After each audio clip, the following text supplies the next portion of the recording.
Alright, we're out here in the garage and Joe came over and brought his battery puller, and he's trying to take the back seat off right now so we can get access to where we're going to mount our rear speakers right here, and then figure everything else out as we go. We went to Daddy-O's, we bought some 6.5-inch speakers, 2 ways for the whole golf cart, 2 in the back, 2 in the front. And so what you're going to see right now is Joe taking off the back seat.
We got this new comforter, we got this ukulele, and we got this new comforter, and we got the expansion satisfaction. That expansion satisfaction so good. That expansion satisfaction in your life is so good, and all you have to do is just put it out and it expands. Let's go. Wait, let's go. Wait a minute. Where's that expansion satisfaction? I know. Where? Oh. Sorry. No expansion satisfaction, but yes, that new comforter is real, and you love it. That new comforter sat.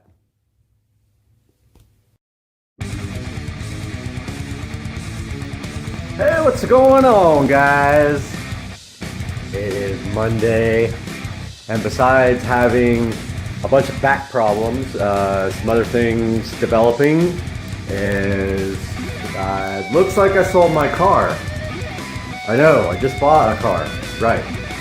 Well, did not sell the SL65. Looks like I sold the 335i. So, this beautiful car right here, and I am so disappointed that I'm selling it. This is one of my favorite cars of all time. And I am taking a beating on it. But this car looks like it is sold.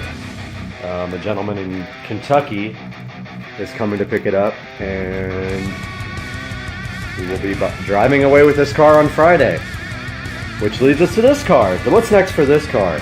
And most immediately, the stereo. We're going to be finishing that up in the next week or so. I will keep you guys posted about that. But meanwhile, this car is sold. No more double car garage. And I believe, I'm not even going to tell you guys what might be going in this place next, but it's going to be pretty sick. Sold right here. Sold, sold, sold. I will give you guys an update soon. That's all for right now. Subscribe for more.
Guys, welcome back to Supercar Street Racing. Brad here, and we are in the Supercar Street Racing living room right now. And right behind me, Wim reached out to the channel to see if we wanted to work on some of their new cool products. And of course, I said 1000% my viewers love Wim. They love the Wim Ultra sitting right over here in the audio closet. They will love the Wim Amp, and we got the Wim Sub too. They sent us both of these to check out. Check this out, guys. Today on the channel, we're gonna be opening up both of these guys and taking a look about what they are and how they work. You're gonna like this today. I'm hyped for you guys to be here. Let's get rolling. The train's going out right now.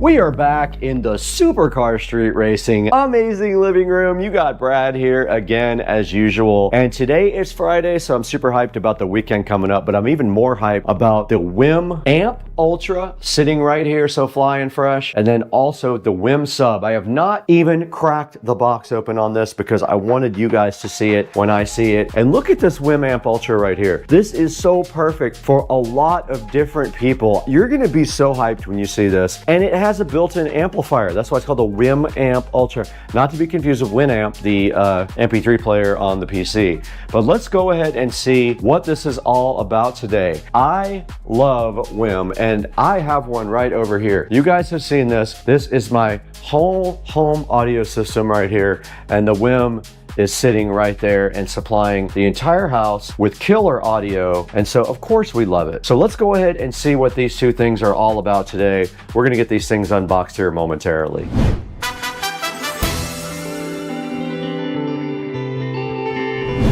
So this is the Wim Ultra preamplifier, which I bought because I thought it was so cool that it had subwoofer outputs and does all the streaming. And it has been a workhorse for the SCSR compound and the whole home audio system that I built right here. You guys can see that video on my channel where I rebuilt this whole entire closet for one purpose, actually two, to feed my whole home audio system here, to also feed bass to all my subwoofers with this bad boy EX1200 subharmonic synthesizer.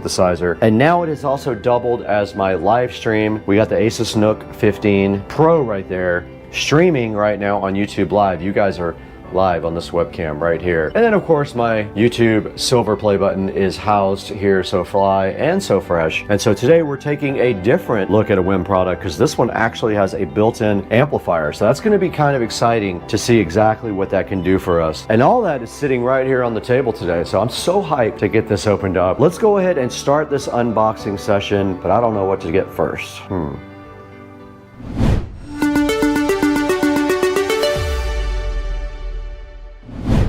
All right, we have a double unboxing today because Wim was kind enough to send us two of their products here. This is the Wim Amp Ultra. Now you guys saw over there, I do have the Wim Ultra preamp, which is feeding the whole home audio system. This is another ball game. This guy actually has built-in amplification and high-res audio, you can see right there. And on the back, it shows you all of the different connections on the back, the rear ports.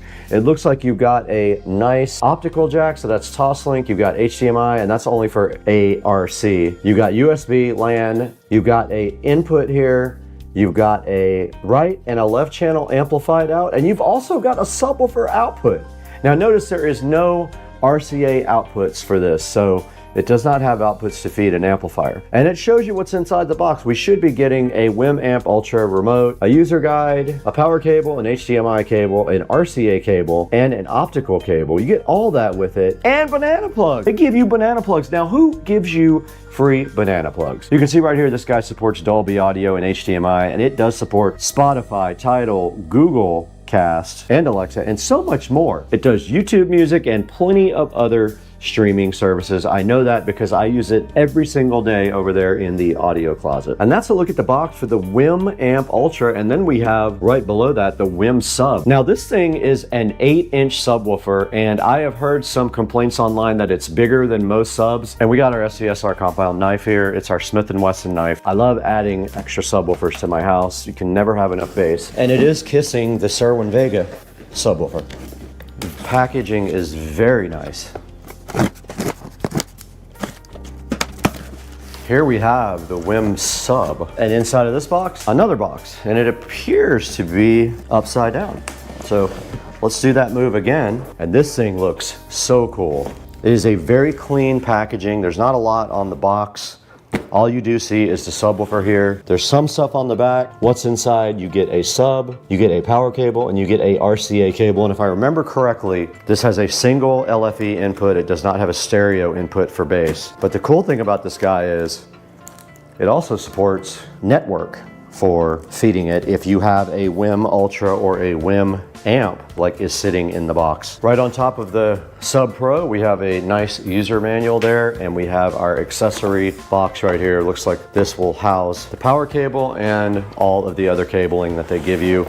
And then inside of here, looking so fresh underneath this protective styrofoam condom, is the WIM Sub. And I'll be honest with you, it is actually smaller than I thought it was. This is not a large subwoofer at all. This is a small, it is compact.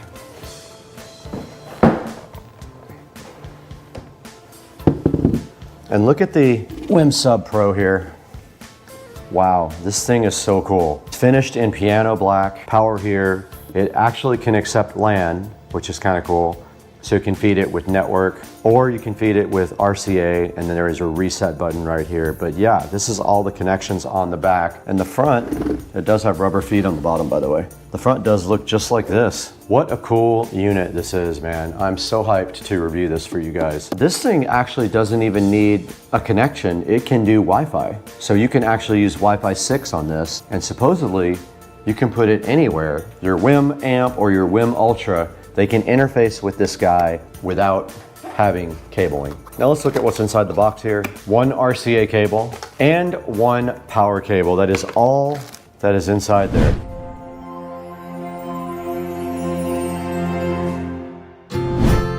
We're standing directly behind the WIM amp, and this is different from the WIM Ultra because this guy has built-in audio amplification. It also does have a subwoofer output, which is super cool because you can drive a powered subwoofer with this guy right here, or you can drive the WIM Sub Pro with it either wirelessly or wired. Either way, it'll work. We already showed you guys the outside of the box. Let's go ahead and break into the WIM amp and see what this guy is all about. Now, the WIM Ultra is sitting in my streaming closet right there for the whole home audio. This guy can work independently from the WIM Ultra, and it can also power its own speakers, which is awesome.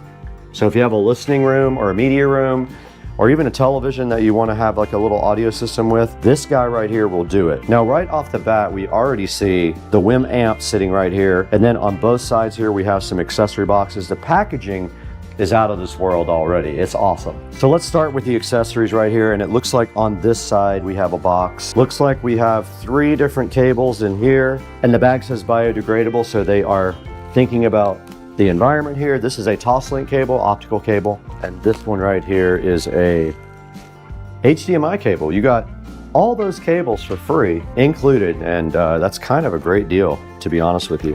Not a lot of companies give you free cabling. And in this box, oh, you've got some awesome banana plugs. They gave you banana plugs for left and right, and they look like they're high quality banana plugs too. USB Type C to USB Type A included. And then here is the WIM remote right here, which is very fly. Now, unlike the WIM Ultra, they have changed the remote to silver. The WIM Ultra remote is black. And then here is the main unit, and it is sitting inside of a condom that we have to take off. And it does just peel right off, and you can see how cool these guys are. They are very high quality. Now notice in the back, these are made for banana plugs. You cannot use regular speaker wire on these. It comes with banana plug connections ready to go, so do not think that you're going to use regular speaker wires. You need to use these banana plugs, and these do assemble very easily. You simply unscrew them, put the wire in there, and then just tighten it down, and they push directly into the back of the WIM amp, and we will be able to add this to the app that we already have. And that's going to conclude the unboxing of the WIM Amp Ultra. Why don't we go ahead and get the WIM sub set up and see if we can add it to the app that we already have.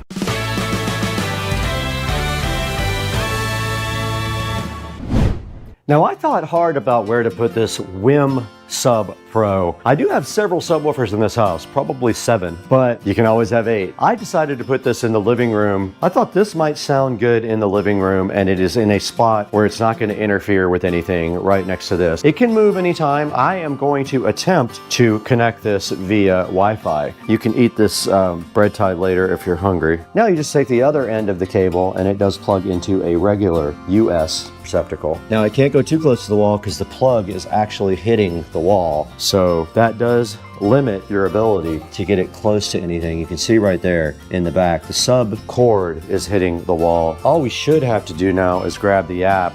We have my phone in front of us along with these Fly Costa gold glasses. To get going, we need to open the WIM app and we need to hit add device, and let's go see. And it found it immediately. I love that. How many times have you done this and it doesn't find your object or your device? Let's go setup. Connected successfully, let's go. And it's going to look for firmware. Update complete, we click done. Select or enter a custom name for your device. Living room. Select a device to connect to your WIM Sub Pro. Next, we did our WIM Ultra. Now it's going to analyze the room. Let's do that. Okay, it wants me to point the mic at the sub. Sit at the sweet spot where you typically enjoy listening to music. Okay, let's go to the couch for this. And we can go to the YouTube audio library.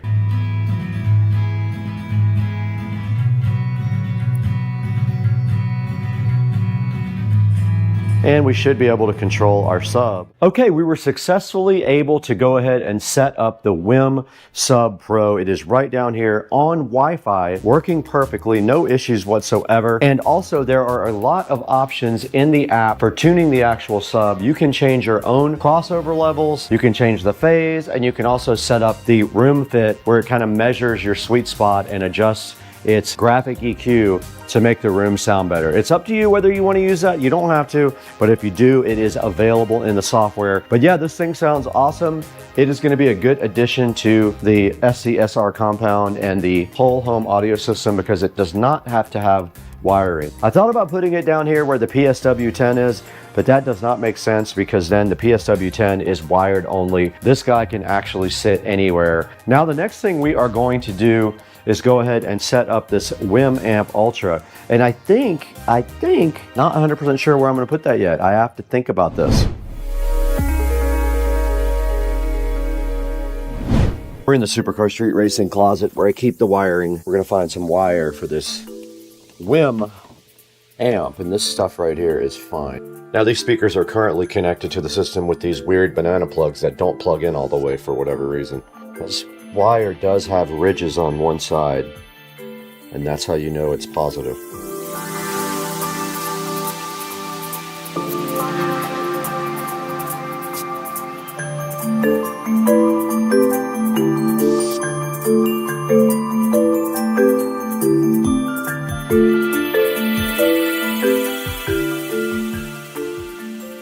But check these banana plugs out that they give you. Basically, you just put the wire in here, through there, and tighten it up. And then you tighten this wire, and that's it. Now, this amplifier only has stereo outputs. It is not a surround amplifier. It does have subwoofer out, though. This is done. This is how you wire up the speakers for the WIM amp. Now, take note on the back of the WIM Ultra, all of your inputs and outputs. You have a Toslink in. We got a USB, a LAN, and an input, a regular stereo RCA input, and then our subwoofer output, which is very cool. And it is coming up. Okay, we're recording on both devices now, and all we have to do is go to the WIM app. So we went into WIM Home. It found it already. That is so cool. It found the WIM Amp Ultra F38A already. And it is going to set up, and it might update the firmware. It is connecting to my Wi-Fi system now. and it automatically updated the time and the date on the front display, which is awesome. It is updating the firmware. Let's let it do that in peace. And it does say downloading. Has an interesting bar graph on the front that is similarly moving to the one on the app. Preparing to install the update now. Notice the cool control on the front. You do have a play button and a rotary control on the front. It says rebooting now. These are the Studio Monitor 4406s from JBL. They have a 6-inch woofer and a dome tweeter. Now this guy does everything that the other WIM device does, but also has power outputs. And it is a touch screen, by the way, so you can touch anything on the front, and there's a good look at the apps on the front and the settings. Now it says to put the remote in pairing mode, and it is rechargeable. I think there is a USB-C in the bottom. It says put it in pairing mode. Hold both the source and the mute button. I am pairing. All right, we are now completely done setting up our WIM amp. We cannot play most everything for you because copyright problems. All we can play basically is the YouTube audio library without getting in trouble, and we are paired with it now. Look at the front where it says Bluetooth. Now this thing does all kinds of cool streaming stuff, but like I said, we cannot do that because of issues with copyright, but it does support Amazon Music, all these iHeartRadio, KKBox, Napster, Pandora, YouTube Music, any of that stuff it supports. TuneIn, Internet Radio, Spotify, you name it, it is on here. Good old-fashioned Internet Radio, Google Cast, and Amazon Alexa. Now that we are in Bluetooth mode, we can go to the phone.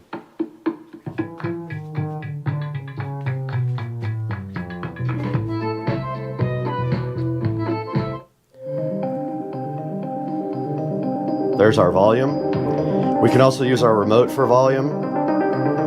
Yes, this is copyright-free audio from the YouTube audio library. It does get very loud. 100 watts is what this guy puts out. It sounds very good, but you can also tailor that sound. You can also go into the settings on WIM and make it however you want. You can go into your audio settings, devices, settings. Then of course you can go through here and tailor all of your sound needs. You can actually go in and do an EQ. You can do room fit. You can check your audio settings. And if you just want to pick one of the pre-made ones, like rock, it'll probably be a curve, yes, save that. Now we have an EQ. Yeah, you can definitely tell the difference. That's at volume 45. These studio monitors sound very good.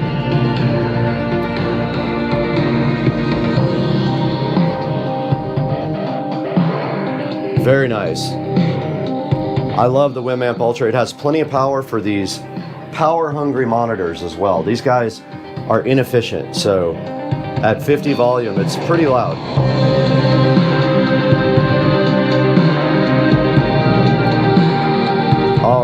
You have a lot of choices as far as streaming, and also this guy can hook up to the subwoofer in the other room as well. The Sub Pro, which we showed you guys already, is wirelessly allowed to hook up to this thing. I don't know if it can do it at the same time as the WIM Ultra can, but it can connect the Sub Pro. And this is the first time I've used Wi-Fi on any of the WIM devices. It has worked flawlessly so far, no problems whatsoever. Yeah, we went through the settings on our other WIM video, so I will put a link to that down in the description as well. So that is going to do it for showing you guys how to hook up and demo the WIM amp. Let's throw it into the studio now where we can talk about how to buy your own.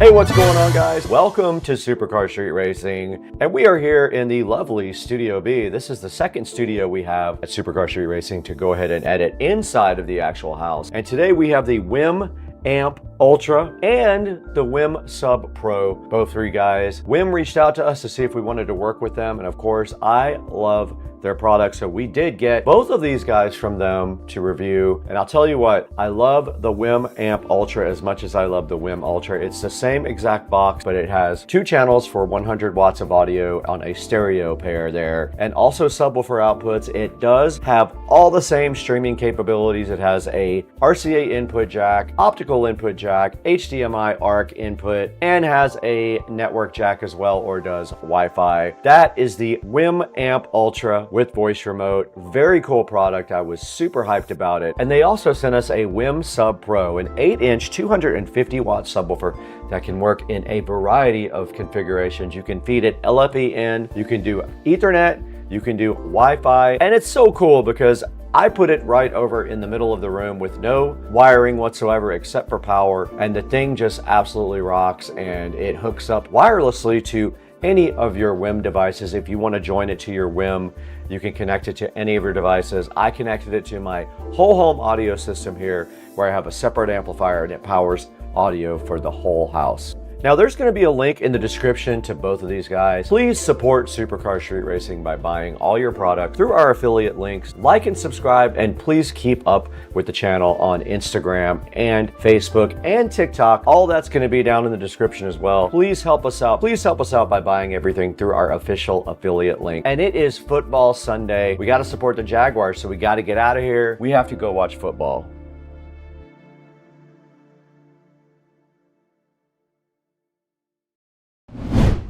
Guys, welcome to Supercar Street Racing. We are out here in the Supercar Street Racing garage today with the 2014 Club Car Precedent. And today we're going to be giving you a short tour of the Club Car Precedent here that's sitting next to the Model S Plaid. And then we've got two new exciting products to show you for the Club Car Precedent, and all that's coming up today on Supercar Street Racing. So hang out with us.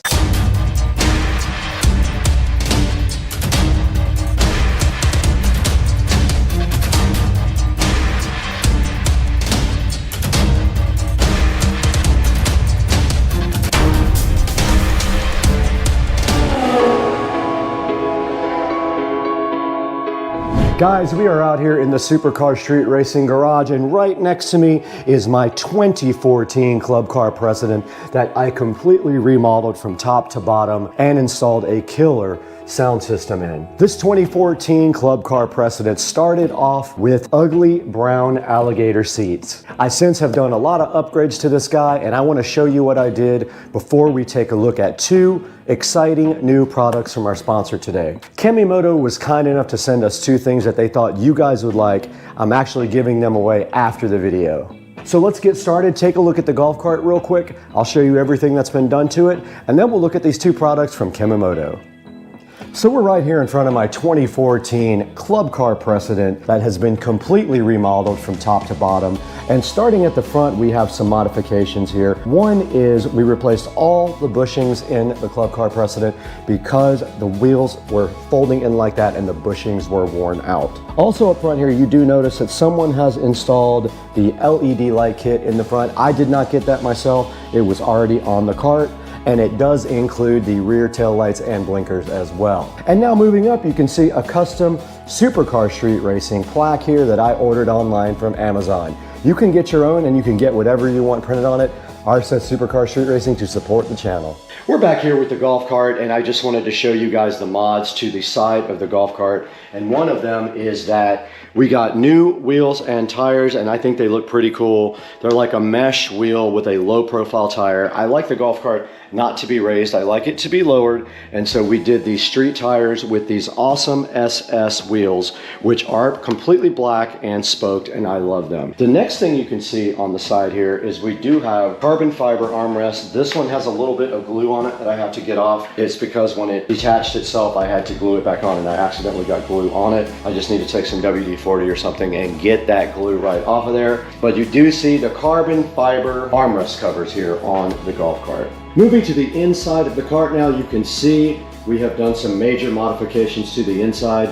One of those is the nice seat that has been painted with black fabric paint. We did take the brown seats and paint them black with fabric paint, and it came out awesome, I think. We might want to put another coat on that pretty soon. It might be wearing off a little bit, but we'll get to that when we have time. The next thing we're showing you is our mat. Of course, we replaced the mat with a laser cut mat. I'll put a link to that in the description as well. It fits perfectly, and it has a gray stripe on the edge of a black mat. Now moving in even closer, you can see that we have a tablet that runs all of the golf cart accessories. It runs the motor controller, can be tuned with it.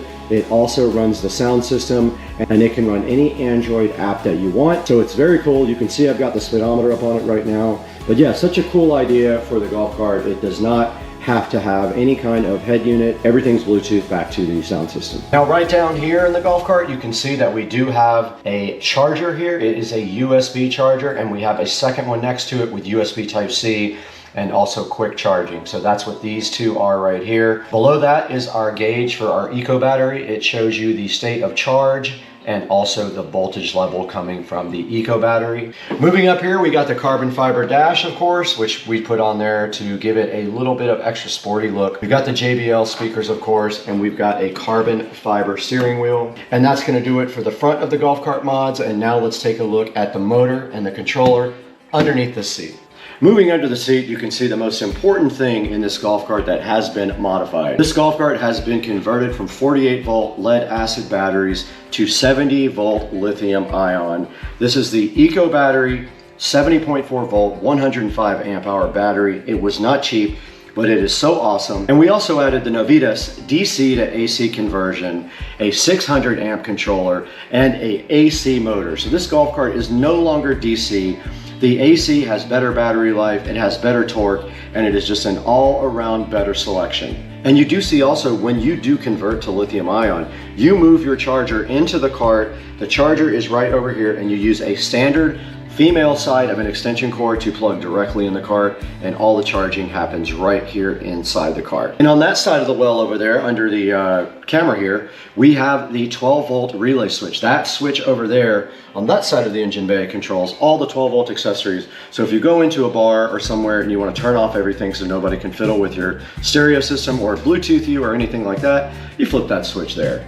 Right here in the back of the cart, we went ahead and took the opportunity to go ahead and put in 2 more JBL speakers so we could get full stage sound back here. So we got the same speakers, our 6.5s, 2 ways in the back here. And then right next to them, we have our epicenter control for our bass. And we do have another fast charging USB-C and USB-A receptacle right here, and a little plaque to show you what this knob actually does.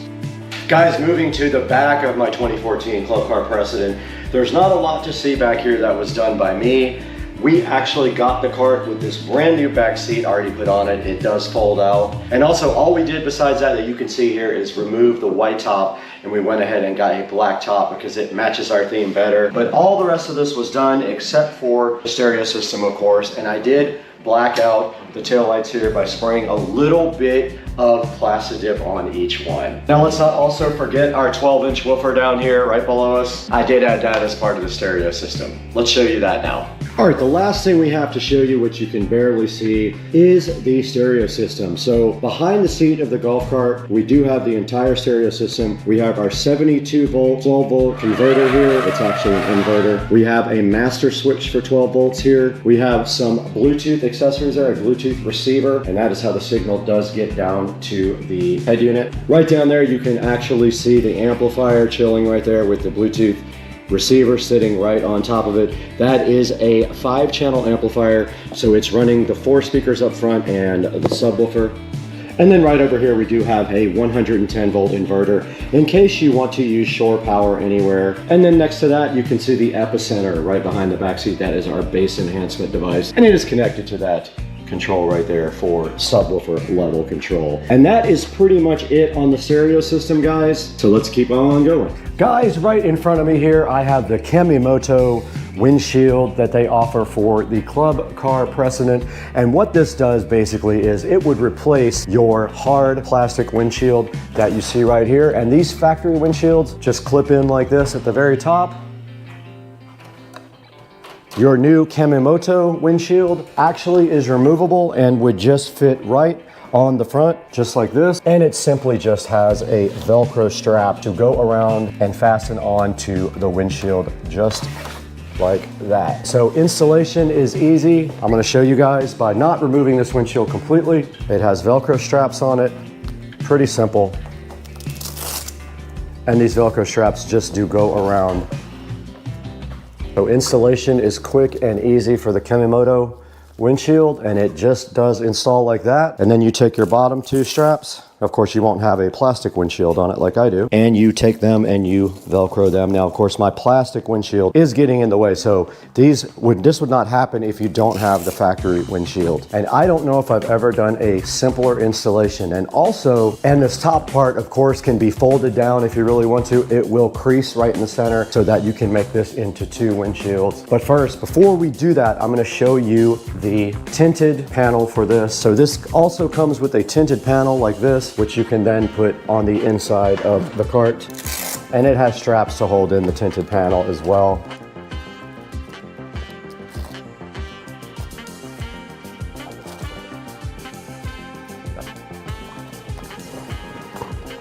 And then the other side just does fit the same way. Pull that tight and your little tinted panel will fit there. And there are also installation Velcro right on the inside here as well. And that is how you install your sun shield on your new Kemimoto brand new windshield. Yeah, so that's the Kemimoto windshield, guys. If you are interested in this, there will be a link in the description down below to get yourself one. Go ahead and order it through our link and save some money if they are running a discount. Go ahead and order it through our link and help out the channel and help out Kemimoto as well. All right, guys, the next product that Kemimoto sent us was a seat cover for the club car precedent, and you can see right here and right now we have it right in front of you. And this guy just simply goes like this. You put it directly on your seat like this. It has straps that are Velcroed, and the straps just run underneath the seat.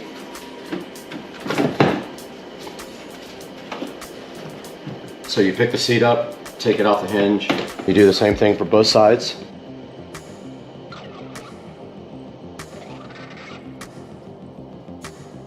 It's probably easier with 2 people.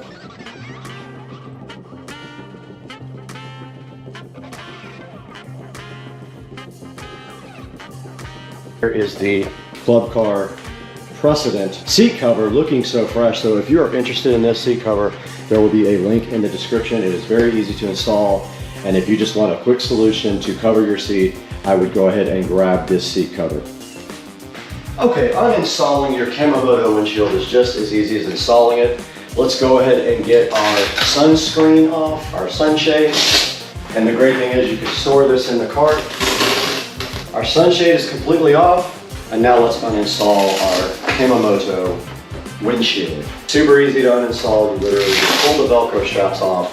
It does have a hinged mechanism in the center right here, as you can see. And this thing can be carried with you on your golf cart.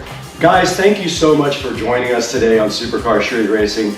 We are so appreciative of all your support and all your good comments. And we just thank you so much for liking and subscribing and buying all your products through the links down in the description and continuing to help Supercar Street Racing grow. And as a token to you, I'm giving it away to someone in the comments section. I'm gonna pick a lucky person to get this Club Car Precedent windshield and this nice Club Car seat cover, and I'm gonna ship it to you for free.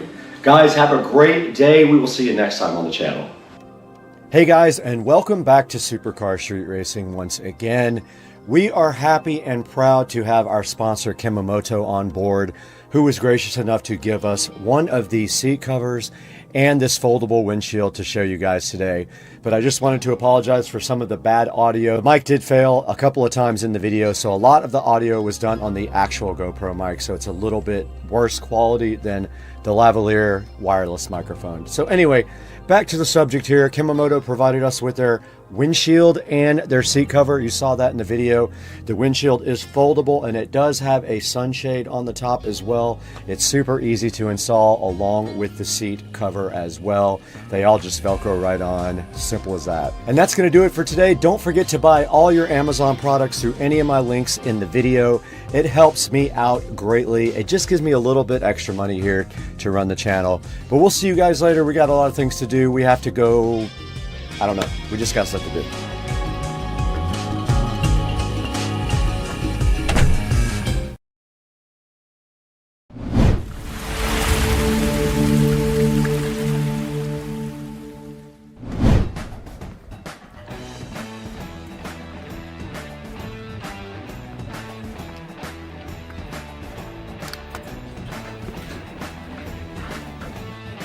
Hello, puppy.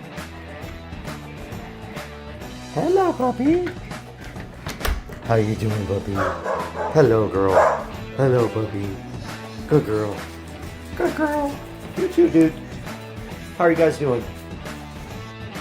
Hey guys, welcome back to the channel. Today we are across the street over at Rich and Trisha's house, and we got Cooper right there, we got Miley right there, and we got Bubba right there. And today we're looking at updating Rich's security system. We have almost everything we need right here on the table to do that. We've got brand new Wise cams. They need power, and there's already Ethernet out there. So we have this 8-port PoE switch as well. Some PoE adapters, but we're waiting on a couple of more, and a wireless end repeater if we actually did need that. So today, hang out with us while we get this unboxed and test this PoE adapter and this switch on Supercar Street Racing.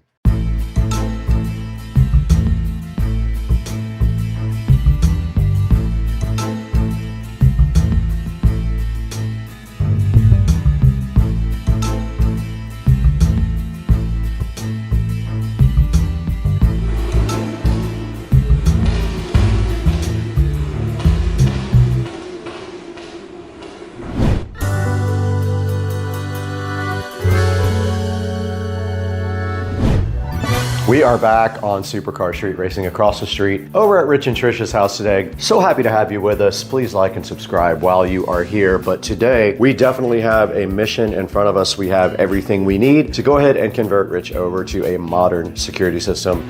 And in the process, we're going to be removing the old DVR that sits here. That is pretty loud and noisy. It is right there. The Lorex is going to be going goodbye in place of a modern security system. Now, one thing that I did forget that we have to get ordered is SD cards for these guys so that we can do playback. So I'm gonna let Rich order those, and meanwhile, we're gonna set up this 8-port switch and see if we can get these Wise cams joined to his app. All that we're gonna do right now, so hang out with us.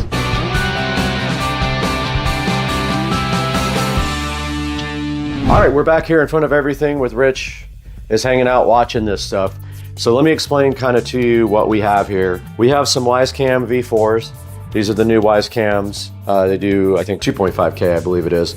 But they use regular power from the wall. Rich already has a security system wired up that has power over Ethernet, but we're gonna replace that with our own switch here that has power over Ethernet. So all we should have to do is power on this switch. So I just applied power to this new PoE switch, and I do see a red power light glowing in the front. And now we have our PoE adapters here. These take regular Ethernet with PoE on it, and they convert it to USB for the Wisecam. So the Wisecam has a certain type of USB connection. It's not USB Type-C, I forgot the name of the connection. But this adapter here, there'll be a link in the description, will adapt that. It in turn plugs into Ethernet here. I brought a cable, and that Ethernet will run to our new PoE switch, which will sit where the old security system sits, the Lorex, or we move it anywhere we want. We just need to be able to plug in all the Ethernet cables to it, and it'll eliminate the DVR because we will be recording onto the actual cameras with SD cards, and that has been ordered. So we don't have SD cards yet, but we have the cameras. Now, the first step to testing this was powering up the PoE switch. It is on. And if we look at the front of the switch here, this guy has 8 ports, and then it's got 2 uplink ports. So these uplink ports would be used to connect this guy to a second switch. If you ever expanded, you would just link your second switch with these 2, but you have 8 available PoE ports. So all we have to do is plug our yellow cable. This is just a test cable that I brought over. We can plug that into any of these PoE ports there. And then on this side, when we take this and apply this to our PoE adapter here, Rich, can you plug that in for me? Yeah. When we apply this to our PoE adapter, we should see the Wisecam start powering up. Okay, we do have a link, and we have power. Yep. We have power on the front of our cam, and that means that this guy is now booting up. It has a red light on the front.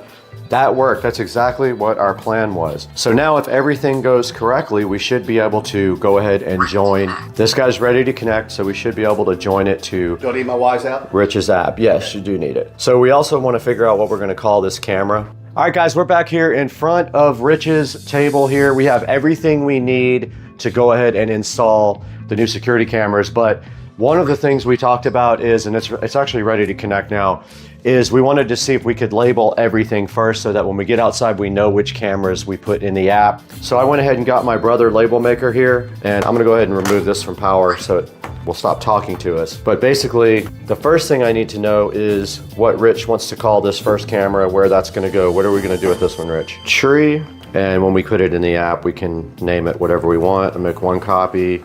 That's all we really need is something to see what we are doing here, so when we get this outside, it matches up to what we put in the app. So Roger that. go ahead and label this tree on the top.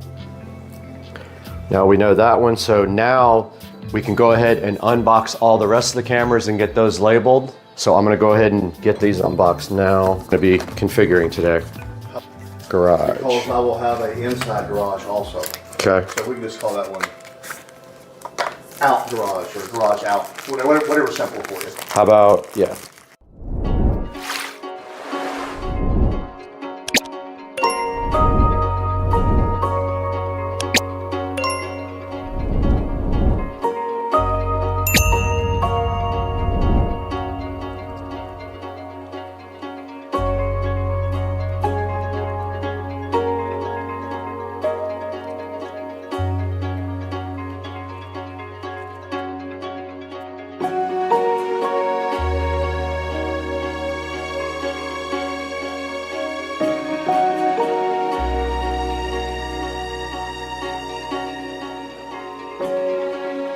Okay, we're right in front of the Wise app now, and the first thing we have to do is apply power again to this guy. Rich, can you go ahead and power up our camera again? I unplugged it because it was chirping about being ready to set up.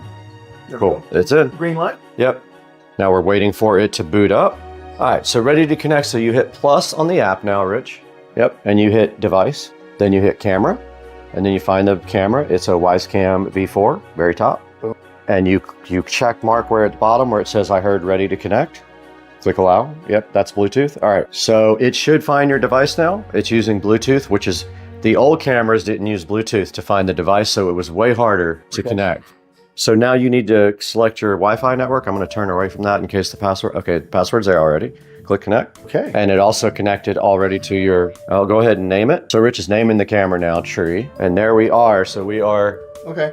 officially on camera. The camera is connected. Awesome. And we're gonna go ahead and duplicate that now for all the rest of the cameras. 5 more times. We're gonna do that 5 more times. All right, let's do it. Good deal. All right. Okay, Rich is working on one extra camera that I donated to the cause here, and it is done. But the next step of the process is we have to get rid of the Lorex, right? So we have to get the Lorex out of here and get it unplugged. It is sitting on top of a Blu-ray player that they've never used. And so we probably should just get that out of there too if you're not using it. I haven't used it in 10 years. Yeah, let's get that out of there too. That's just cluttering up everything. So we'll get the Blu-ray player out, we'll get the Lorex out and all the Ethernet cables disconnected. And that is our next step.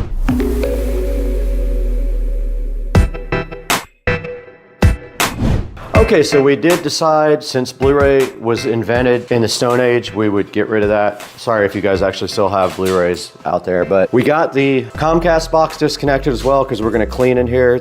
Don't pay no attention to all this dog hair. And we're gonna remove this Lorex DVR here momentarily. But first I'm gonna let Rich clean up this inside of that area right there. All right, we got the Blu-ray player out of here. We got the Xfinity box reconnected, so we know that's all working. We got all of our cables here for our camera cables actually right here, but unfortunately they're really short, so we can't make the switch face forward. I'm gonna connect this switch facing backwards with all the wires plugged into the front real quick.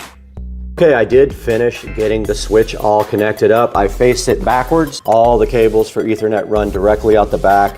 And then back here in the back, all we have to do is just press down on these cables and tie them up to get them dressed up. But we got rid of that Lorex DVR, which was so noisy and loud, and we replaced it with a newer, more efficient system. All we have to do next is go ahead and get one of these cameras tested out. Let's go ahead and get this camera up here plugged in and make sure that it works.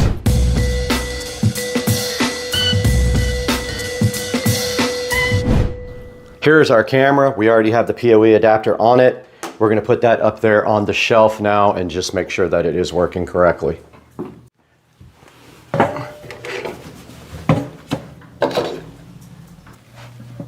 Tilt it toward the kitchen just a smidget. So pan it that way? Yeah. What do you think? All right, later, if you want to adjust it, you know how to do it. Sweet. All right, so we just got the first camera installed. So Rich, it's kind of flimsy because it's just that little piece of wood and it wants to flip forward. So we either need to put a little screw in it or maybe something heavier on the back of the little pedestal. But for right now, we got our picture going on that one. That's our first camera. We're gonna go ahead and install, we only have one more adapter, right? So we can only do one more. What's the next one you wanna do that's low-hanging fruit that we can get done easy? One by the fireplace? Yeah. Okay, yeah, we can do that.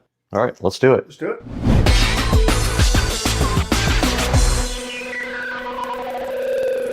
This is a perfect opportunity to talk to you guys about our sponsor for today. Our sponsor is BN Link. They were so kind to reach out to Supercar Street Racing to see if we'd be interested in showing you guys their new 6-outlet surge protected power strip. I do have 3 of these. I will be giving 2 of these away and giving one to my neighbor for his project that we were doing across the street that you guys just saw. He needs a power strip behind the TV. So these BN Link power strips are surge protected. They are 6 outlets.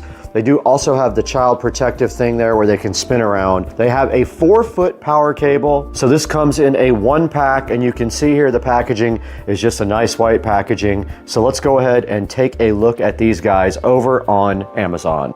And right here on Amazon, you guys can see the BN Link 6-outlet power strip. And it is a surge protector also, and it can handle 600 joules. And it is right now 23% off. It might change by the time this video is published, but you get 6 outlets for $9.99, or if you want this 2-outlet with USB A and C, it will cost you a mere $13.99. As you can see here, it has a 4-foot power cord, and it has 600 joules of surge protection, and it does have a wall mount design. If you look on the back, and you can see right there that it is wall mountable. It's got a space saving design, and when you do plug this guy into a regular outlet, you see how it goes back on a 90-degree angle. That is pretty cool. There's a good look at the back, and you can see the type of screw mounts there, so you can put this on a table or on the wall or whatever you need. So there will be a link down in the description to the BN Link 6-outlet power strip. Go ahead and click that link and get one for yourself. And we want to thank you guys for supporting Supercar Street Racing by buying through our affiliate links and buying from our official sponsors. Now let's get back to the video.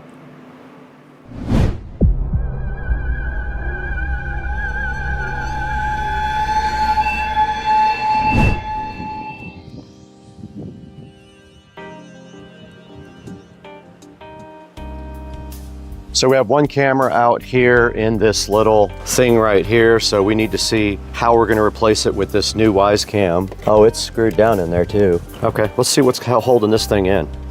All right, I found the end of the cable. This is gonna take a little bit of work. This thing is kind of built into this little enclosure right here, but we do have a link light and our camera is booting up.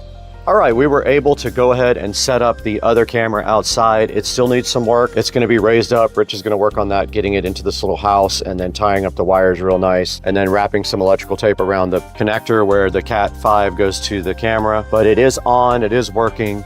So that was successful. That camera was previously completely broken. So tomorrow when we get everything else, we will go ahead and finish this job.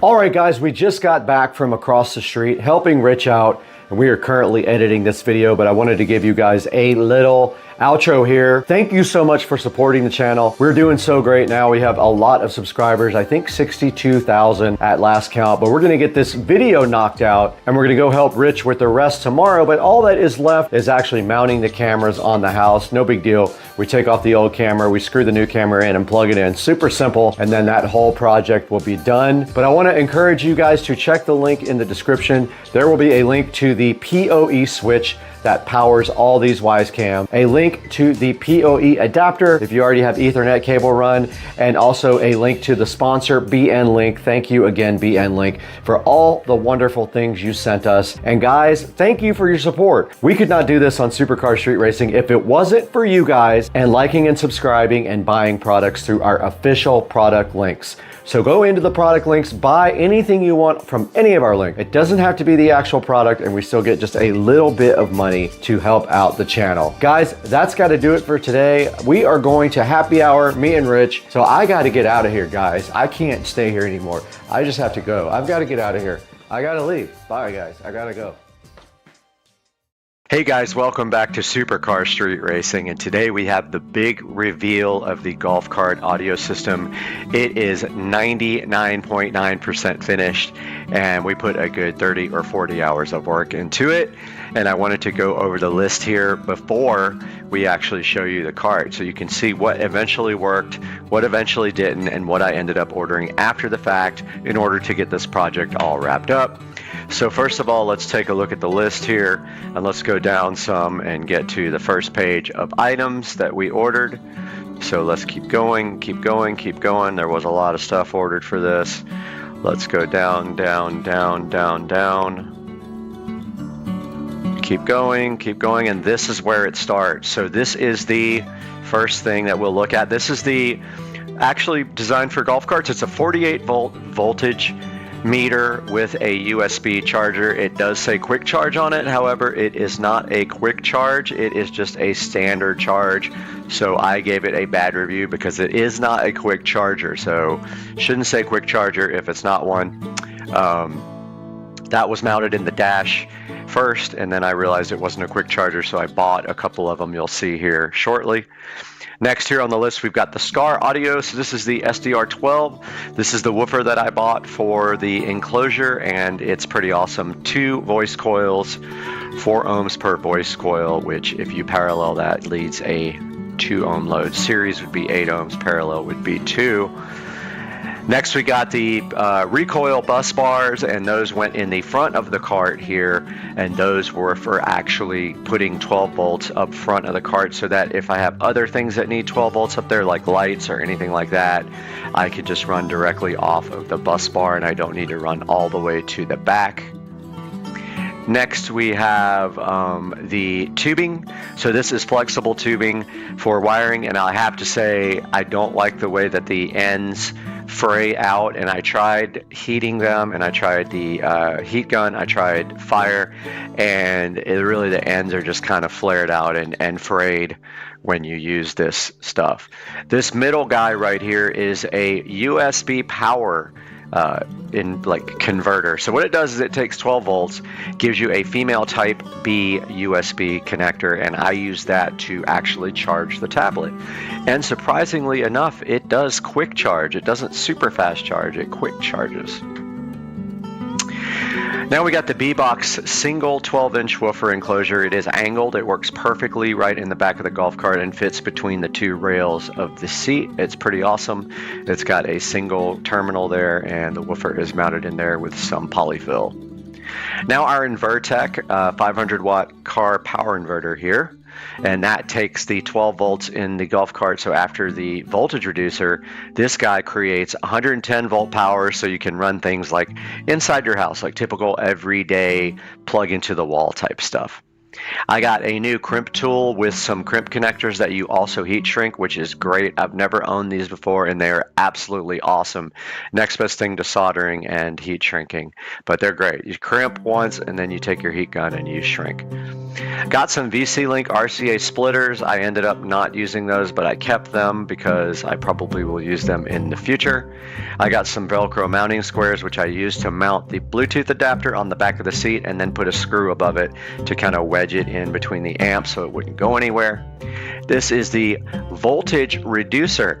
So this guy right here takes 48 volts in your golf cart and makes 12 volts for other accessories like amplifiers, lights, anything 12 volts like a car would use.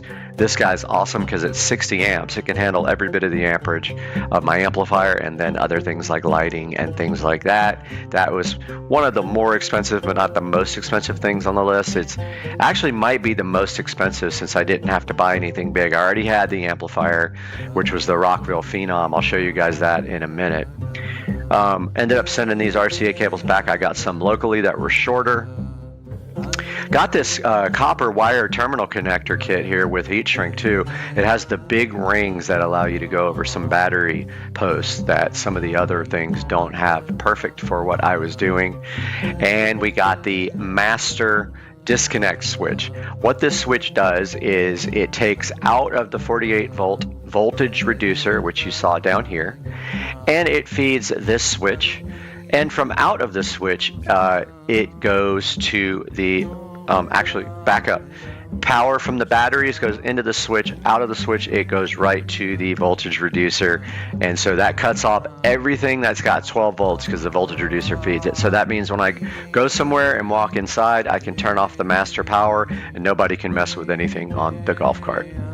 All right, we got our silky polyfill fiber here for inside of the actual enclosure. I forgot to stuff it in the dash. I meant to do that, but honestly, it gets everywhere. I don't know how useful it would be in the dash, but I did buy it for that and did not use it because I had already mounted the speakers and stuff, and I could probably still flip my hand through the dash hole and put it in there, but I think I'm going to hold off because it just gets on everything. It's a mess. Infinity Kappas I ended up returning because they didn't have grills and I had to have grills. Some RCA cables that I ended up using for feeding the epicenter. Here's the actual fuse block that we come out of our 48 volt voltage reducer. We go into this fuse block that feeds all the 12 volts, including the 12 volt blocks up front, and fuses them. Let's go to the next page. Next page here, starting at the bottom. This is a fusible circuit breaker for the amplifier only. So instead of having a fuse that's gonna, maybe bust and you have to put a new fuse in, this is a circuit breaker. So you just reset it. Super easy, super affordable, $11. You can't go wrong with something like that. This magnetic phone mount thing is for going to behind the carbon fiber dash, and the other part goes on the tablet and it's supposed to hold, but since the way I'm using it is not the way it's designed. It's designed to stick onto a dash and you put this on your phone and it sticks right to it. I ended up ordering a second one, which is on there now, and I just ordered 3 and 4 to go on the sides so that hopefully I get a really nice magnetic mount for the tablet and it won't go anywhere when I hit bumps. I ordered these guys here, these 83 watt QC3 multi-port chargers after the first charger wasn't a super fast charger. I did try to charge my phone with this yesterday and it just said fast charging. It didn't say super fast charging or anything like that, so I don't know why that's the case. I don't know if it's my cable or what, but yeah, it didn't ultra charge or ultra fast or super fast. It just was just fast charging my phone, which I guess that's fine, but I bought it for super fast charging and it does not do that on my phone. I got one in the back of the cart. Conveniently, you can plug your phone and lay it on the seat right beside you. You can lay a tablet on the seat beside you, charge right behind you, or you can do it in the front on the dash. You will see that in the video soon, guys. Next, I finally upgraded my tools. I've been suffering with this Hitachi tool set that has been a problem for years. It's probably 6 or 7 years old now. I went ahead and found this on sale for $149, and I did buy the combo kit with the drill, the impact driver, 2 batteries, and a charger, and I absolutely love it. It is worth every penny. Pre-workout was not for the golf cart, although it'll pump you up and get you ready for working on the cart. I bought some jigsaw blades because I did buy the DeWalt XR jigsaw separately so that I could use that for the cart install, and I've always needed one. 303 aerospace protectant I used for detailing the golf cart afterwards, so that is part of it. I bought the actual Infinity Kappas with the grill. I ended up returning them because I bought some JBL GTO 620s locally, so I returned these. And we have clips for cable management, and I used those on the install to screw my wires up and hold them really nicely on the back seat, and you will see that too. And the last page here. Go to the bottom. Sent these this wire back, ended up using my own speaker wire that I already have. Here is the second magnetic mount that I bought for the tablet to mount on the dash, and it was undeliverable, so I never got that one and I had to order another one.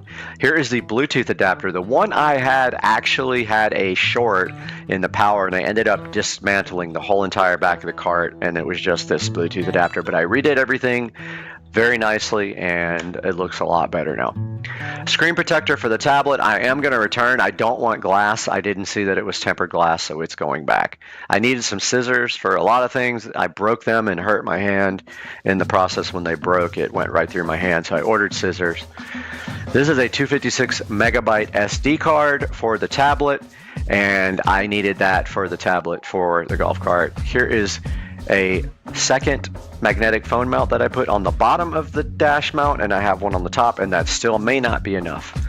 I bought some more zip ties for the install. I was completely out. I got a DeWalt bit set, not for the cart, but I needed one anyway, so I bought a whole bit kit. It'll be here tomorrow. I bought a custom engraved nameplate for the epicenter control, which you will see in the video, and it says epicenter and has minimum and maximum. It's going to stick on right below this cool knob that I made in the back, guys. You're going to love that. And then for the left and right behind the dash to hold the tablet better, I bought these two more magnetic mounts that were a way better deal, and they will be here tomorrow, and I will stick them on behind the dash and then put the metal plates on the tablet in the back, and I'll have 4 magnets to hold that to the dash, which you will see out here in a second. So let's get right to it, guys, on Supercar Street Racing.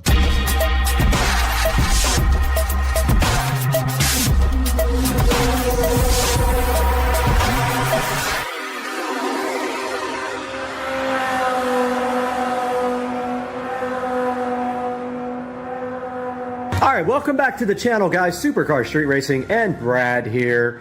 And today we have a tour of the golf cart audio system. I just finished everything completely, including buttoning up all the wiring. It was a good 3 or 4 day project.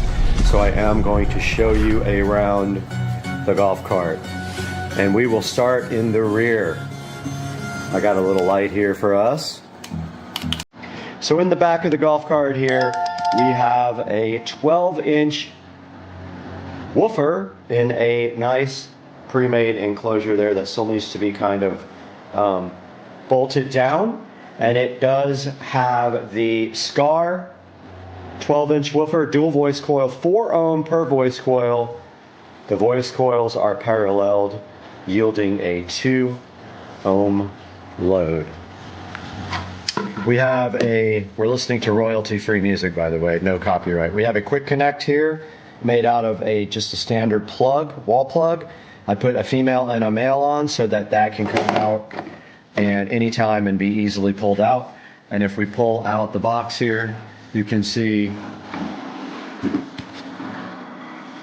that plate is open to let the bass go through the cart. Yeah, it just kind of sits in there and just needs a strap to be perfect. And that is the bass part of the sound system.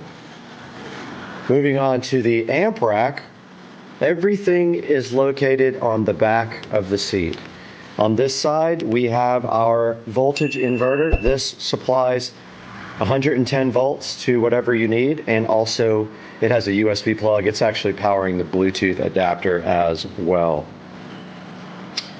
Between that, we have the amplifier, 5-channel Rockville amplifier, and then we have the Bluetooth adapter. All this stuff will be in the description. That is the Bluetooth adapter right up here. Let me get you a better view of it. There is the Bluetooth adapter. And so it has actually 2 sets of outputs. The mini output up the top there is actually feeding the subwoofer channels, and the RCA outputs are feeding channels 1, 2, 3, and 4 and are Y adapted to that. Here is the fuse for the amp. It's actually a circuit breaker, as you can see here. Rather than get a fuse that blows, you pay a few dollars more and you can get an actual circuit breaker. Below that, we have our voltage reducer. This guy takes 48 volts and makes it into 12 volts, and it's 60 amps, 720 watts to be able to handle the stereo system. And then right here on the back of the back seat, we have the EP1600X Blaupunkt, which is an epicenter clone. Moving down to the back of the cart here, underneath the seat, we have JBL GTO. Let me make sure I'm saying that right, because they're right here. JBL GTO 620s. 2 6.5-inch component speakers. Those are fed by channel 3 and 4. We have a super high output 65 watt USB Type C and USB Type B charger. We have our epicenter control. I ordered a actual metal custom engraved plate that says epicenter and has positive and minimum. And I moved the LED also off of the control panel onto the actual back of the cart. So that is the rear of the cart. Front of the cart, we have another pair of JBL GTO 620s, and they are 6.5 inch two-ways, and they are about $115 a pair. So I bought 2 pairs of those to round out the system. Let's move around to the other side here where we have better access to the dash. We're listening to no copyright music here because we will get copyright strikes. Taking a look at the dash here, this is the carbon fiber dash. Now, of course, it's not real carbon fiber, it's carbon fiber wannabe. And then there's a different pattern carbon fiber on the dash overlay. Moving to the actual dash, we have a Samsung A7 Lite tablet. It is about an 8.5 inch tablet. It does have a SIM card available. I ordered it, so it will have its own internet connection. It actually is being charged by this cable, which runs in behind the dash, and behind the dash there is a block with positives and negatives of 12 volts. There's a USB 12 volt to USB power adapter in the back that's feeding this guy right here. And as you can see, it is charging, and it even, unbelievably, I didn't think it would, it is actually fast charging, which is amazing. Below that, in the dash, a little crooked, but it can be moved. We have our voltmeter. So this shows the voltage going to the 48 volt batteries. Right now, the charger is on and active, so that is why you are seeing the 57 volts. The batteries are charging. That is normal during a charge. Right next to that, we have another super high speed USB charger. This one, the button is kind of jacked up on. I don't know what happened to it, but it's like the button is pushed in. I'm not even showing you on the camera. There it is. The only thing I don't like about these guys is they turn off between power cycles. I wish they would stay on. I looked everywhere for some that would stay on, and they don't exist. So this one, the little button is kind of like mashed in. I don't get it. The other one back here in the back is not. So yeah, that will round off the golf cart audio tour. And then of course down here we have our extreme mat. Now, there are some more things we got to get done to the golf cart.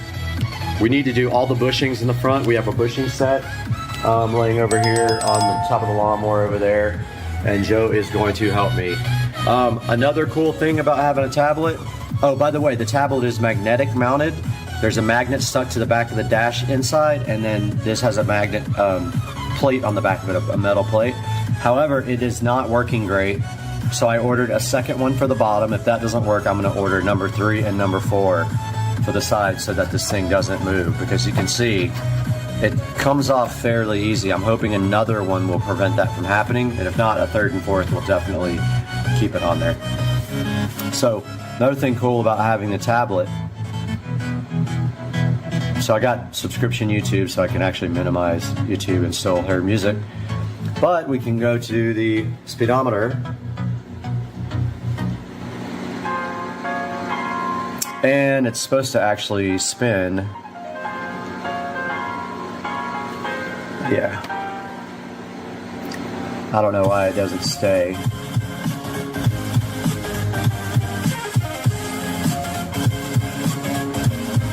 I don't know why it won't stay on landscape, but anyway, got your speedometer, got your digital speedometer, and you got your map. You can do all that with this tablet while you're moving. And also you've got your good old Waze. If you want to use Waze, it's on here as well, right here. And anything else that you can use on a Android tablet, you can use right here. Some of this stuff is junk, like meat. Samsung free, we can disable. No, we can't. Excuse me, guys. Anyway, that is a tour of the golf cart audio system. As you can see, it came out pretty good. It's clean. It's about 98% what I wanted it to be. And the reason being is when you have to put the seats on, you have to leave some slack in some of the cables. So there's a couple of cables that I wasn't too super excited about having to leave slack in, but the rest is pretty clean, as you can see here. And of course we have our beautiful epicenter control. And guys, that's going to do it for the audio system tour on the golf cart. I hope you guys enjoyed it, and we will see you next time on Supercar Street Racing.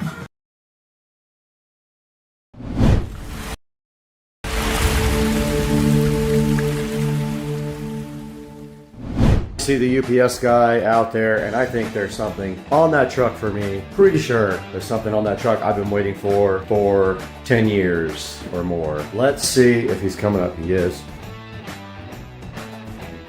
And he did throw it directly onto the ground with no care at all. He literally just threw my package on the ground. I heard it from inside the house.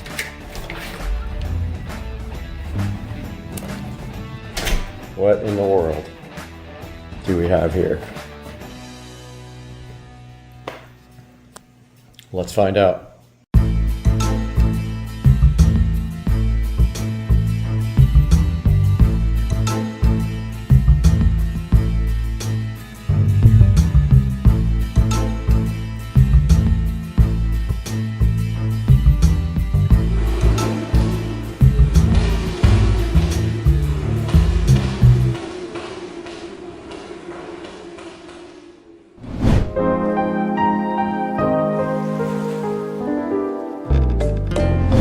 Okay, directly in front of me, I didn't even have time to pull out the big camera.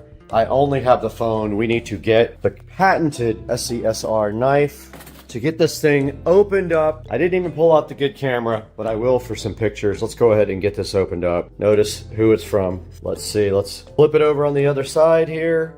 Get this thing directly opened up. And there is a big piece of black felt on it. All right, there is a letter from the YouTube CEO. It says that they are honoring our channel here for 100,000 subscribers. I will take a picture of that here. And underneath this awesome letter from YouTube, which I'll probably will get framed and put next to this guy right here, we got our silver play button, guys. Our silver 100,000 subscriber play button did come in the mail. I ordered some extra stuff. I ordered a silver backup silver play button and also a desk version of the button. But that is how it looks.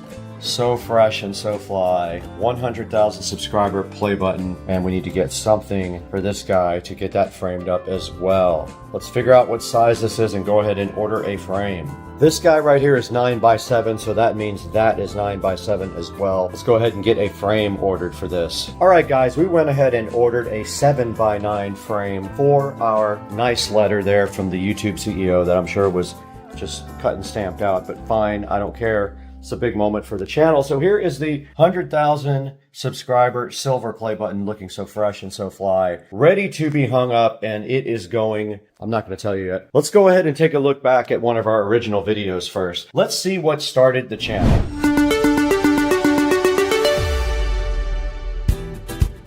Now this is going to be deceiving as well because we actually started the channel as a different channel, Brad D Supra, but you can see right here, we moved all the videos to Supercar Street Racing in 2017. And our first video, which nobody likes obviously because old video with awesome crappy quality, Ricer Idiot in a Civic top speed only has, it's got 33% out of 150 views, and I don't blame you. It was, you know, it was fun back in the day, but it's not like it is now.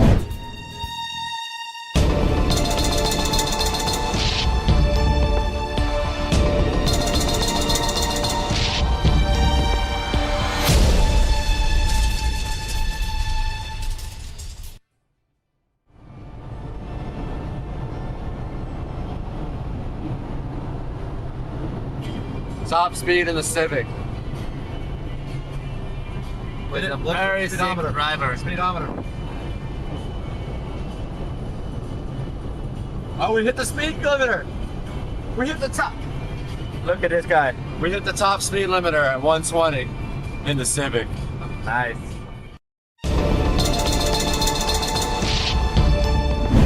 Now let's move forward a little bit further in the channel, maybe a couple of more years. Let's go see when I bought my Mercedes SL65 AMG. Let's take a look at that video. It's right here.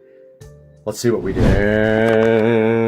And there it is, folks.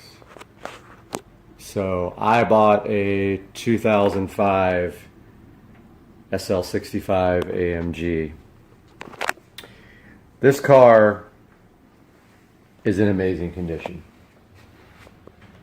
It doesn't have barely a scratch on it. It has someone put SL55 wheels on them, had it chromed. So there it is. The SL65. And the thing is just spotless. Interior, exterior. Just in really good condition. 49,000 miles on it when I bought it. Fast forward to 2018, a big step in the channel. I bought a new car. Right here it says, new car reveal, Supra, GTR, McLaren, maybe. Let's take a look and see what it was back in April 24th of 2018, 3 days before my birthday. So we're gonna see if you can drive a twin disc clutch. I think you should come up and try. You want me to do it? Yeah. All right, I'll come. I kind of wanted to get video of it coming off though. I'll video you. Okay, all right. All right, Take it's your already time, on. walk up. Yep. There he goes. Alright. New owner of his new toy. Yep, gonna see if I can even drive it. Awesome. Yep. Really pretty inside. Look at that. Yep. Short boy.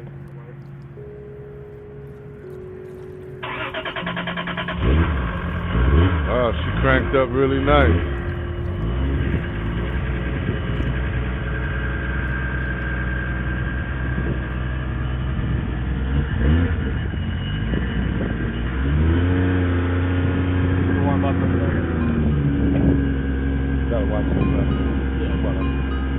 You got it?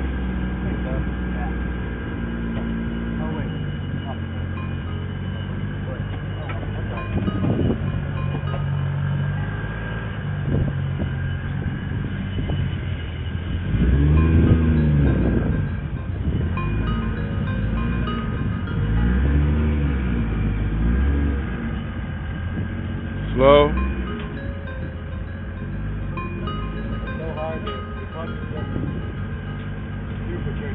Yeah.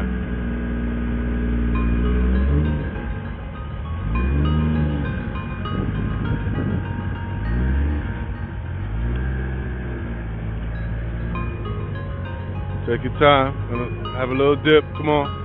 Come on. Yes, sir.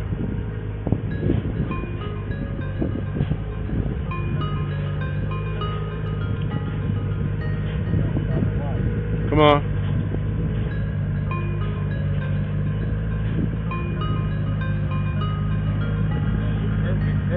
Come on, keep it coming. Keep it rolling.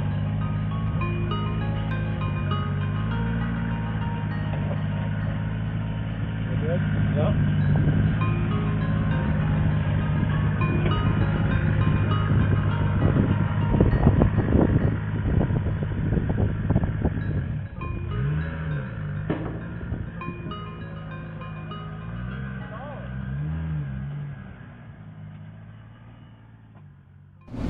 Now in 2019, this was my BMW 335i. We had bought a black BMW 335i and we had already sold the other car as well. This is what it was like with BMW 335i N55 MHD 30% E85. Let's take a look at that video and see what that was like on October 30th of 2018.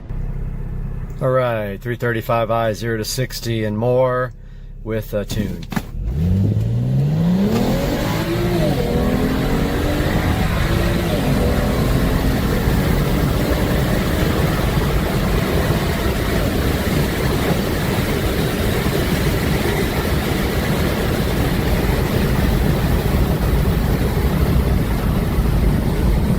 So that's transmission XHP flashed, stage 2, E85 30% mix with just downpipes and a tune. We took a big break from YouTube. It looks like between 2019 and 2021 we did not do hardly anything. Our first video of 2021 is the moment you realize you're on camera stealing. Let's take a look and see what that was.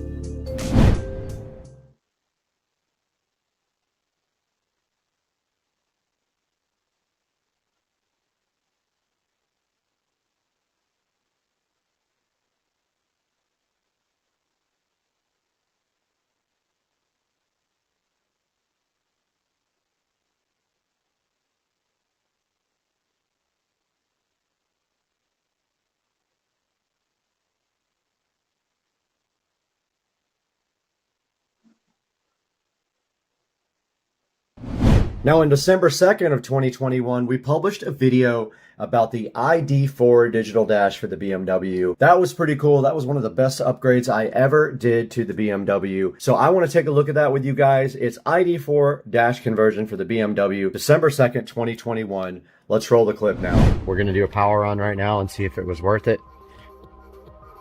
Okay. Well, that's pretty freaking awesome. And if we go over here, we can get the Android.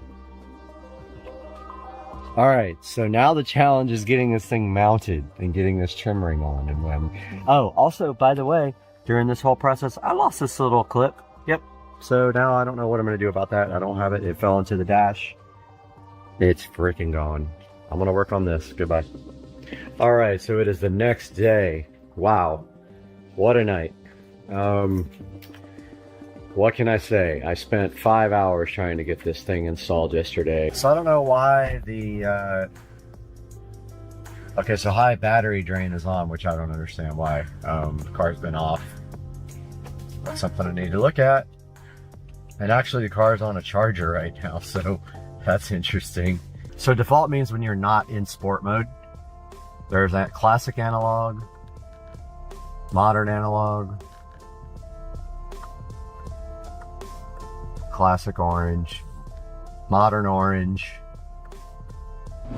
Let's fast forward to 2022, okay? 2022, January 3rd, we published a video about remodeling my home theater. At that point, my home theater was just high definition. My projector died, so I wanted to get something a little bit better. We published this video, plans for remodeling my HD home theater, on January 3rd of 2022. Let's roll back in time and see what that video was like. Hey everybody, Brad here. Just wanted to give a quick update on my home theater room.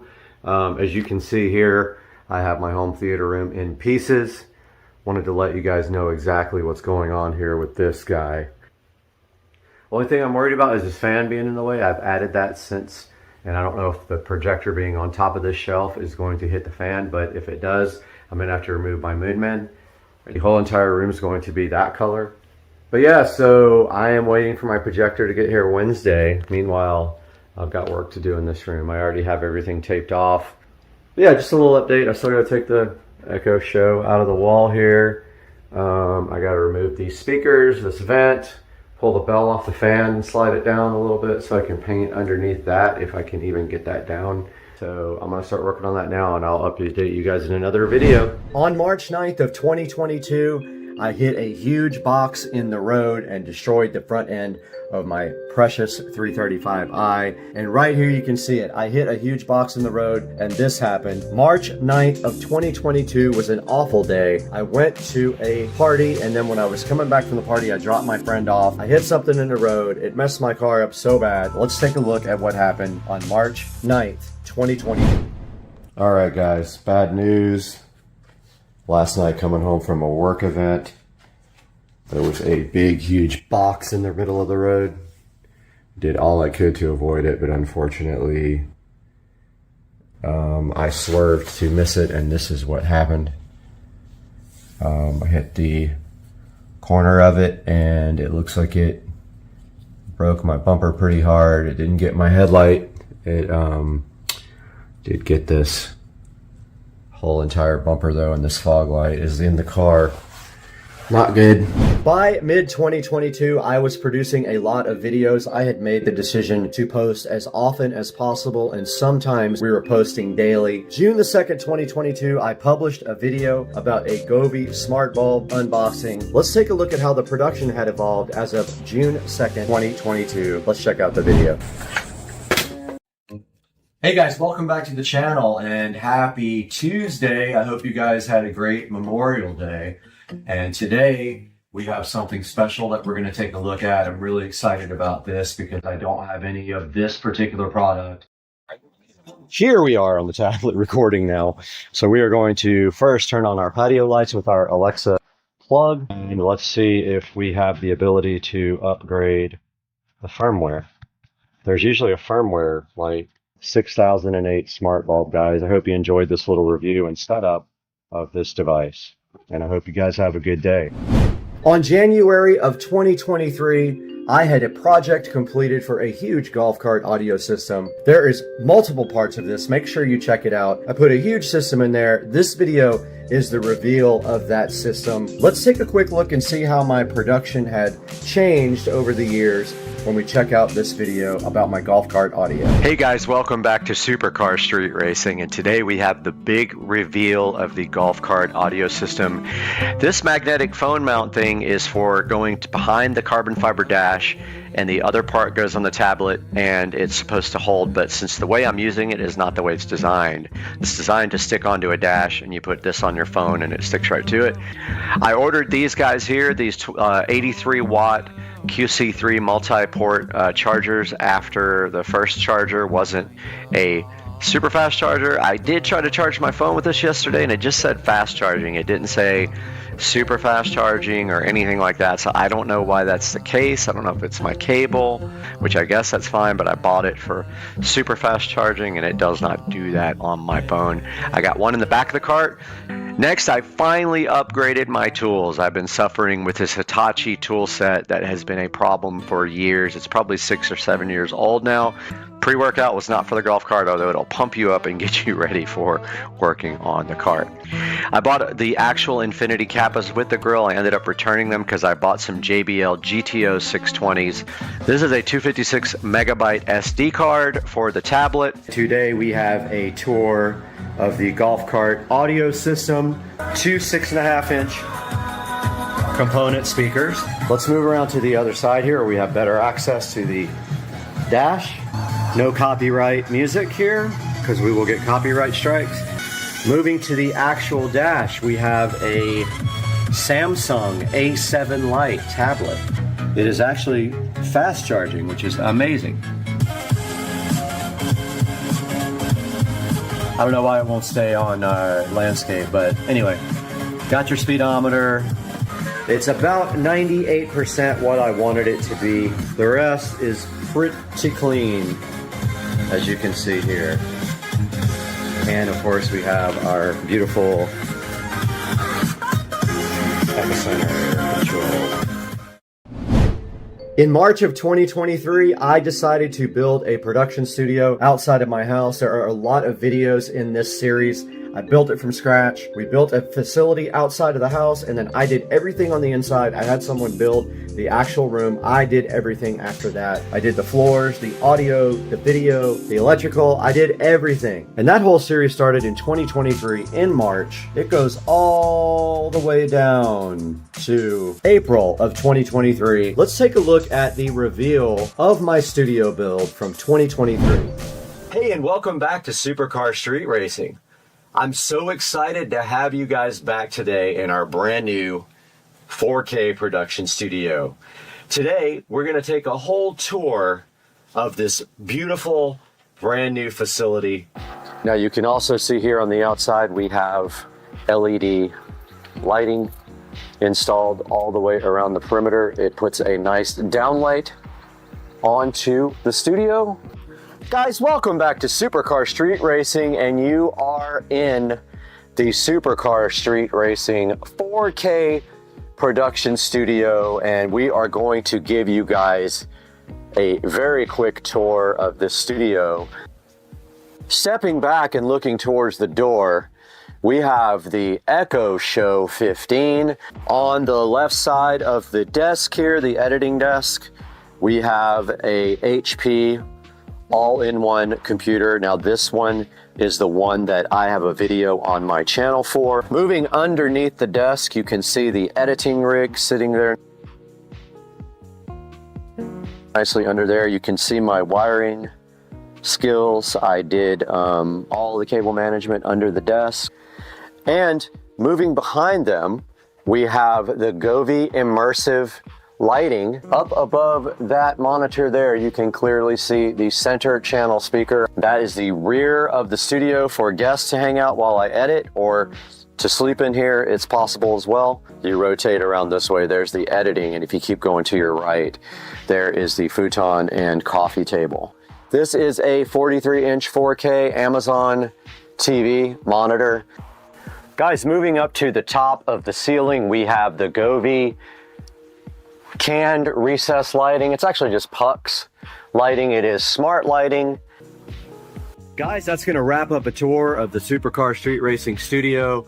I'm so glad you guys decided to join us today, and I hope you like the studio, and we will see you next time on the channel. By August of 2023, I had started getting a lot of sponsorship offers. Even though the videos weren't being watched tremendously, I still was getting offers for people to sponsor me. But at this time, I did a video that did okay, 6,200 views, the throttle, pedal, and brake assembly replacement on the Club Car Precedent. Club Car Precedent brake and throttle assembly replacement. Let's take a look at that video from August 13th of 2023. We have this Club Car Precedent throttle, pedal, brake, whatever assembly you want to call it, out here in the Supercar Street Racing garage, and the very first step of this process is to remove the mat.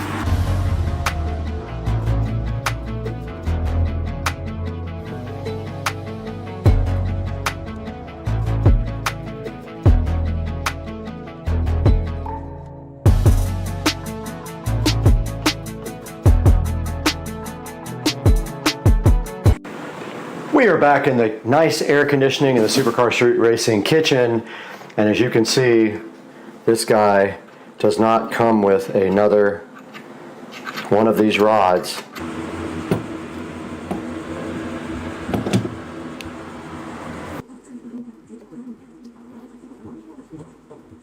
Okay, I can't tell how this comes off.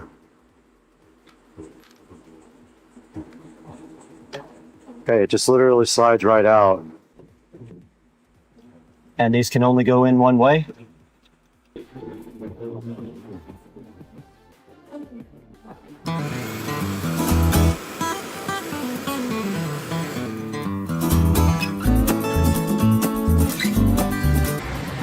Just ran down to Ace Hardware and picked up some self-tapping screws to finish off the pedal assembly. So I'm gonna just take this off real quick and notch it out. All right, my plan right here and right now is to just cut off the ends of this.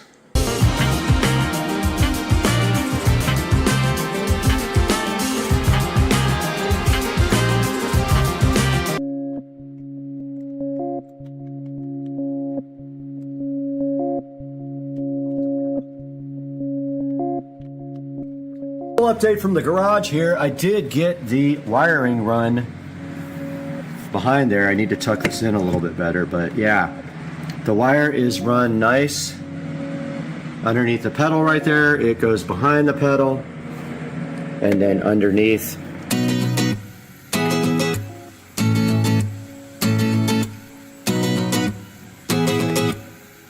This project is completely done. We have replaced the brake and accelerator pedal assembly on the 2014 Club Car Precedent. In December of 2024, a big video surfaced. This was the Govee outdoor LED light installation. It was quite an install. It took me almost all day to do it. The video has 61,437 views. And here is a look at Govee Outdoor Permanent LED Lighting Pro, completely transforming the house. Let's go ahead and see how my video qualities look from December of 2023.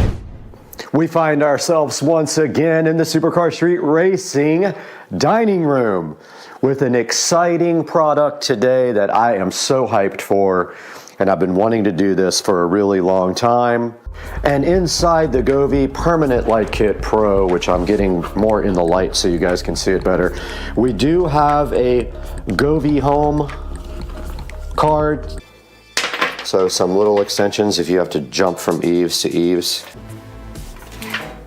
We need this button, which I just pressed by accident. And they did come on.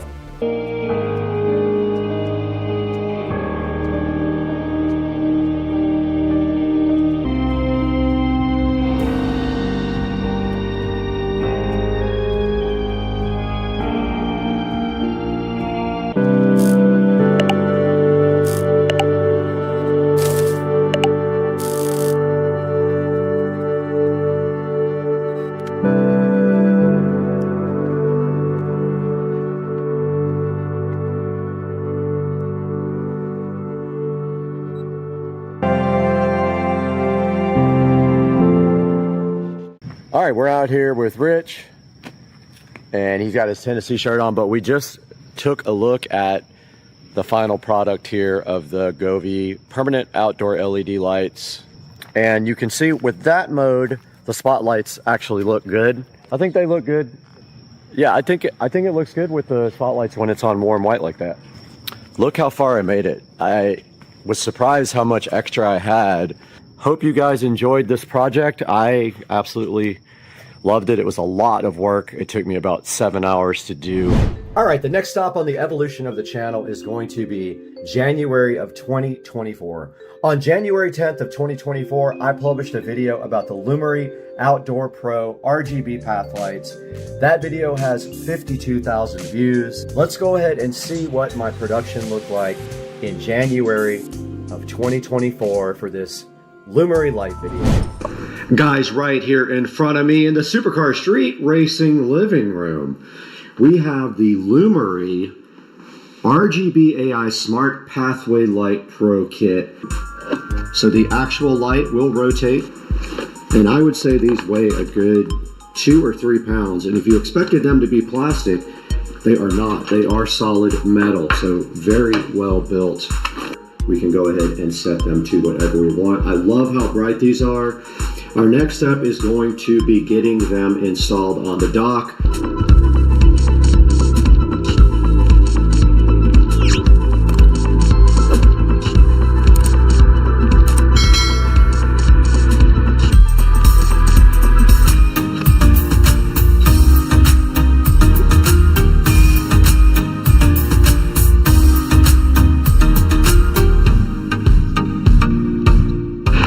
We have finished attaching the lights to the dock and siliconing around the base. I'm thinking right about there.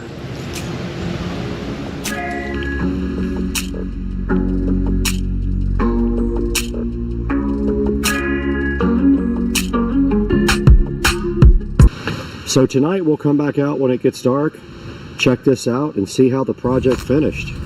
All right, we're out here at the dock, and it did turn dark, and Dukes of Duval came over. He's over here chilling underneath the patio. And this is what it looks like at night with the Lumery RGB AI outdoor path lights. You can see that we have one of the 2 spotlights aimed onto the dock and the other spotlight aimed onto the water, so it lights up the water quite nicely. Probably one of the biggest things I did to the house was the front yard remodel and the garage door. This video from February 28th of 2024 highlights that. It has 50,226 views, and it is an awesome video and a huge transformation of the house. Let's go ahead and see what it looked like back in February 28th of 2024 when we replaced my garage door with a glass and metal garage door. Today we are starting on the garage door project, and the first step of this is we have to have power run over to the new garage door opener area.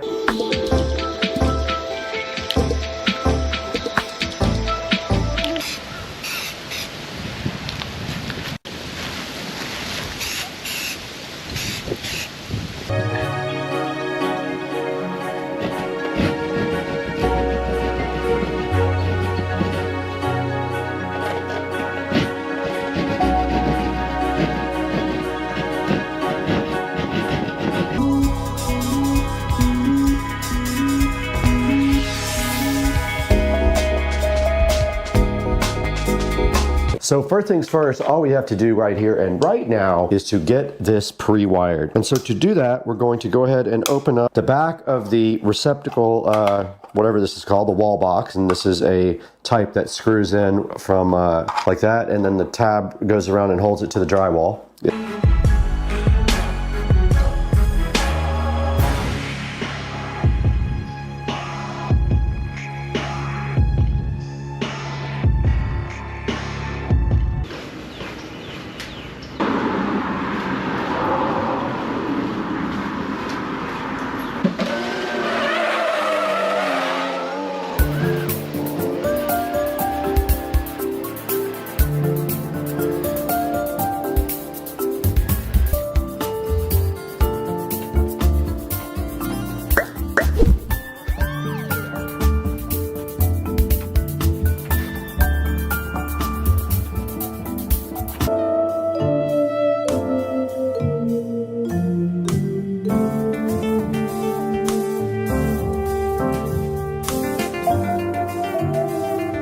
All right, guys, we're back in the Supercar Street Racing garage, and you can see right here and right now, the garage door company just left and installed the AMAR VESA garage door into the garage and the jack shaft opener. And you can see that up here, it eliminated all of this track.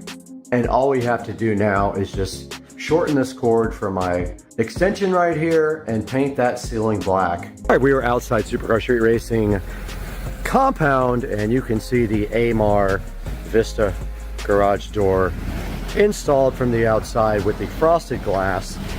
And of course, you cannot see through this, but it is letting, you can see the hexagon lights here looking so fly and so fresh. And the sprinklers are going off, and I did tie the sprinklers into the city water so that it would not ruin my pavers with the rust. But stepping back, the house looks absolutely cool now with the new driveway.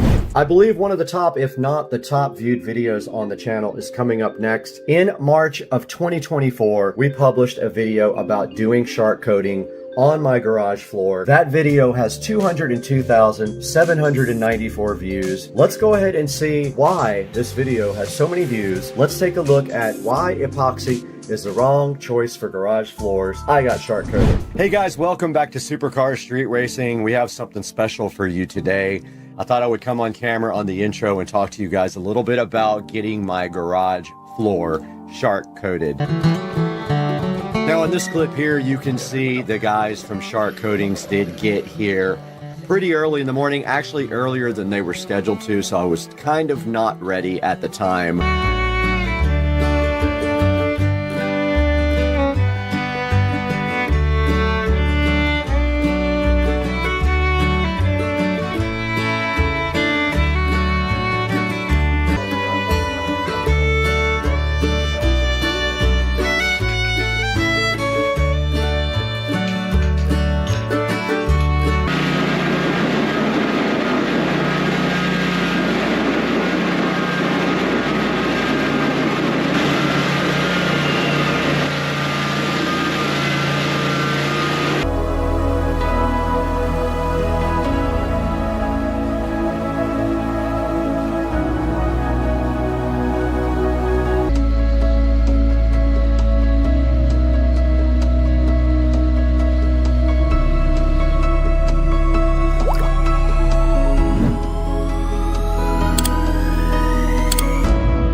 right, we are out in the Supercar Street Racing Garage, and you can see right here and right now that the floor has been sharp coated completely. They did that yesterday, and I let it dry overnight, and it is safe to walk on, but not safe to put the car on yet.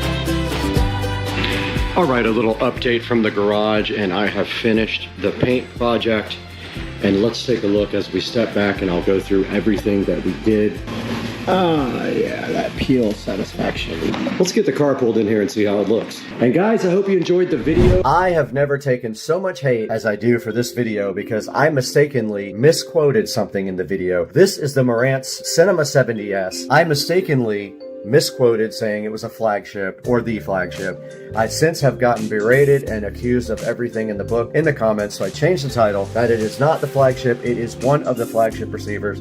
The Cinema 30 is the flagship. This video has 195,722 views from March 27, 2024. Let's look at the Marantz Cinema 70S. Used to be the best receiver I ever owned.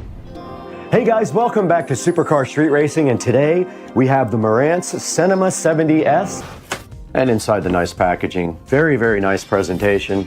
This is unlike any receiver I've ever unboxed before. Now here's the Marantz Cinema 70S compared to the VSX 1021 from Pioneer. This Pioneer receiver did come from a thrift store a while back, and it is giving me quite a few problems, but notice how well built this Marantz looks compared to the Pioneer. Then we see our phono inputs. We've got our standard audio inputs here. Now I did not label these wires when I put them on the back of the Pioneer. I have enough slack where it shouldn't be a problem. All right, we got the Marantz out. We got it plugged in. We have the audio return HDMI going to the television. And so this is what it looks like here in front of me. Looks so good, so much better than the old one.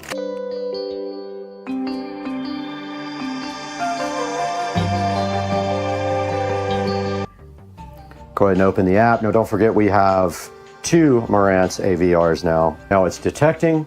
Welcome back to Supercar Street Racing. I'm Brad. You're in the 4K production studio, and we are taking a look today at the Marantz Cinema 70S, as you can see right here on your screen. On April 23rd of 2024, I published a video 1 year with my 2023 Tesla Model S Plaid. That video has 155,000 views, 98% likes, 1,100 likes, and this is all about living with my Model S Plaid for 1 year. As a matter of fact, I am about to make 2 years with my Model S Plaid. I have to shoot that this weekend, but now from April 23rd, 2024, 4 days before my birthday, let's look at 1 year with my 2023 Tesla Model S Plaid. Rolled back the odometer. Hey guys, my name is Brad. This is Supercar Street Racing, and this is my 2023 Tesla Model S Plaid with hardware 4. And this is the Supercar Street Racing Garage. And of course, the first mod that makes sense for the Model S Plaid are the wheels. Now, the first modification to the Tesla Model S Plaid were the wheels and tires. This thing actually gives a really cool look to the front of the car, and it is also accented by this matte black Tesla logo here on the front. And then moving up, we have the carbon fiber mirror covers for the car, and these are pretty cool because they just stick right onto the handle that comes on out. And I want to talk about some of the things on this car that have happened over the past year and how I feel about the car now that it's been over 1 year of ownership. Now, I did pick up this car with almost no miles on it. I did trade in my junk rip-off Honda Accord. I walked in, I gave the guy my plate, and he went ahead and did the trade-in for me. Then I walked out with my new Model S Plaid. So that's right, the car has 1,747 miles on it on its 1 year anniversary. Now to the suspension, which has its own setting right here. The suspension is awesome. Now, we already talked about autopilot, which I do have like basic autopilot, but right now I do have the full self-driving, and so I have been enjoying full self-driving and learning how to work it for about the last 40 days. This vehicle looks exactly like it should for 1,700 miles. All right, that is gonna wrap up the tour of the 2023 Model S Plaid, 1 year of ownership down. In June of 2024, I bought these incredible sconce lights for the outside of the house, right next to the door. The video is doing great, 136,282 views. Let's take a look at, I got the most amazing LED outdoor sconce lights on the planet. All right, we are in the Supercar Street Racing kitchen with everything we need to get up in the attic. We have our drill here. We can see here that we have actually pre-wired for the LED sconce lights that are coming in. Yeah, it looks like they were building a nest inside there.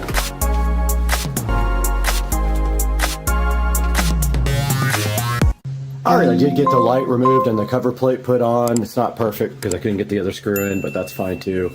Okay, this area is ready now for the new LED sconce lights.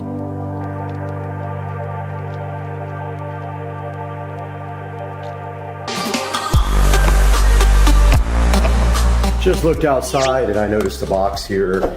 So what I'll do is I will hook it up outside of, I'll trim the wire up enough, and you have room to stuff some wire in here if you have to. Then you put the wire through here.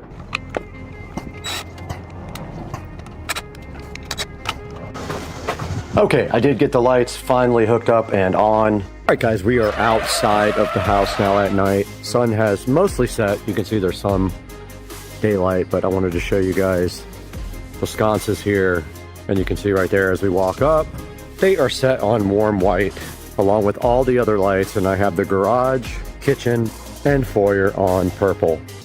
And the house just looks so amazing at night, and people always stop by and give compliments on the lighting. In August of 2024, I teamed up with Chemical Guys to publish a video about their products. It has 54,000 views. Let's take a look at what happened when I teamed up with Chemical Guys in the video. Chemical Guys leather care products for the Tesla Model S Plaid. Ladies and gentlemen, welcome back to the SCSR Compound Garage. And today we have a new sponsor for the channel. You can see sitting right here on top of the Model S Plaid, another tiny Model S Plaid. Okay. Now we do have a couple of stripes right on the towel here to go ahead and start working with. And the front seat is done. I'm gonna go ahead and take the opportunity to do some protectant now. All right, we're on the other side of the Model S. We're gonna go ahead and put some leather conditioner on our rag and do this other seat for you guys. We're gonna go ahead and wipe it into the rag so it doesn't splotch a lot. Just saw me clean the whole inside of this Tesla Model S Plaid. That is the leather cleaner for the front. Now let's go ahead and get a clean cloth. We'll put a few stripes of leather conditioner on the cloth, and then we'll go ahead and condition these seats.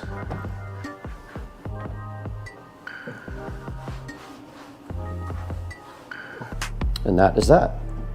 Back out here in the garage, and you guys did just see us clean and condition the seats on the 2014 Club Car, and you can see how good they came out using the approved methods by Chemical Guys. We went ahead and cleaned all the seats first. Back in September of 2024, I created a video about Govee smart recess lighting for the kitchen. Video did great, 55,379 views. Let's go back to September 22nd of 2024 and see what that video looked like for a few minutes.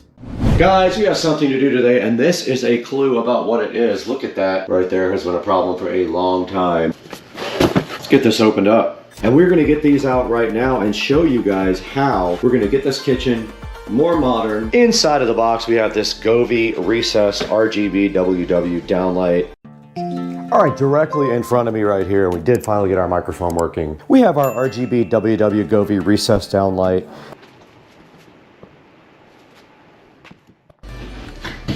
So that's all there is to these. Now, all right, there we go. You have about 1/4 of an inch of an error to make before you would be showing hole. Don't ever show hole. So we got our gasket around the light that helps seal up the attic from your house. All you do at this point is plug it in. There it is. Okay, we got the third light installed right now. Apparently I didn't record that, but there is the third light.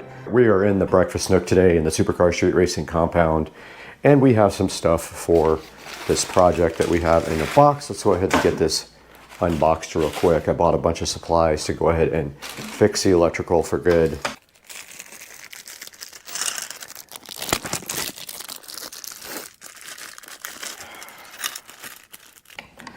That's that. Okay, here's a good look at the new Govee recess lighting. It is way brighter than what I had before. These are on 100%. I have to get them joined into the app. We'll add all these lights, hopefully. Okay, we're back on the GoPro now with the Govee recessed ceiling lighting, and you can see right here that we have put them all in a single group called Kitchen Recess Light. And if we want to do a scene, we can go inside of the app to do that. So we go in here, we can do a scene like night. In November of 2024, a big leap for the channel. we were donated a 48 volt lithium ion battery from ASUS. We decided to go ahead and install that in Joe's golf cart. There's a whole series about that here. Let's take a look at the big reveal when Joe put a 48 volt ASUS lithium ion battery in his golf cart.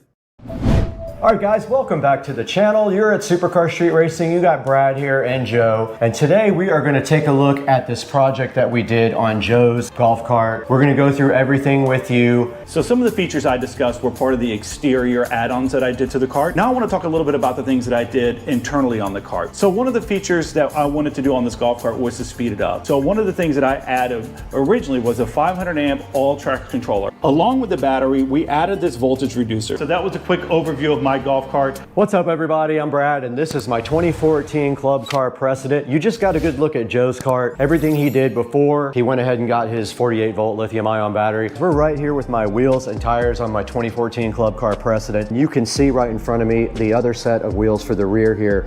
Okay, we're here in the motor bay of my club car and you can see right here we have the 70 volt eco battery, 105 amp hour. We've got both of our carts right here and you guys just saw a complete walkthrough of both of the carts and all the modifications that we did to both of them. And I gotta say, the carts look amazing, they sound amazing. What is your final thought on the ASUS battery and these two carts? Yeah, I tell you, we did Brad's cart first. That was a great experience to really learn more about the cart, all the things that you can add to it. We learned a lot from that. So when we jumped over to my cart, it was much easier of a process because we knew where everything was, what we needed to do. And then obviously with the ASUS battery, it was amazing. This cart has a lot of power.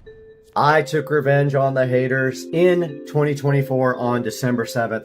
I actually bought a flagship, one of them. It's not the big one, it's a Cinema 50. I bought one of them just to get back at the haters on December 7th, 2024. Let's take a look at the video where I bought a Marantz Cinema 50.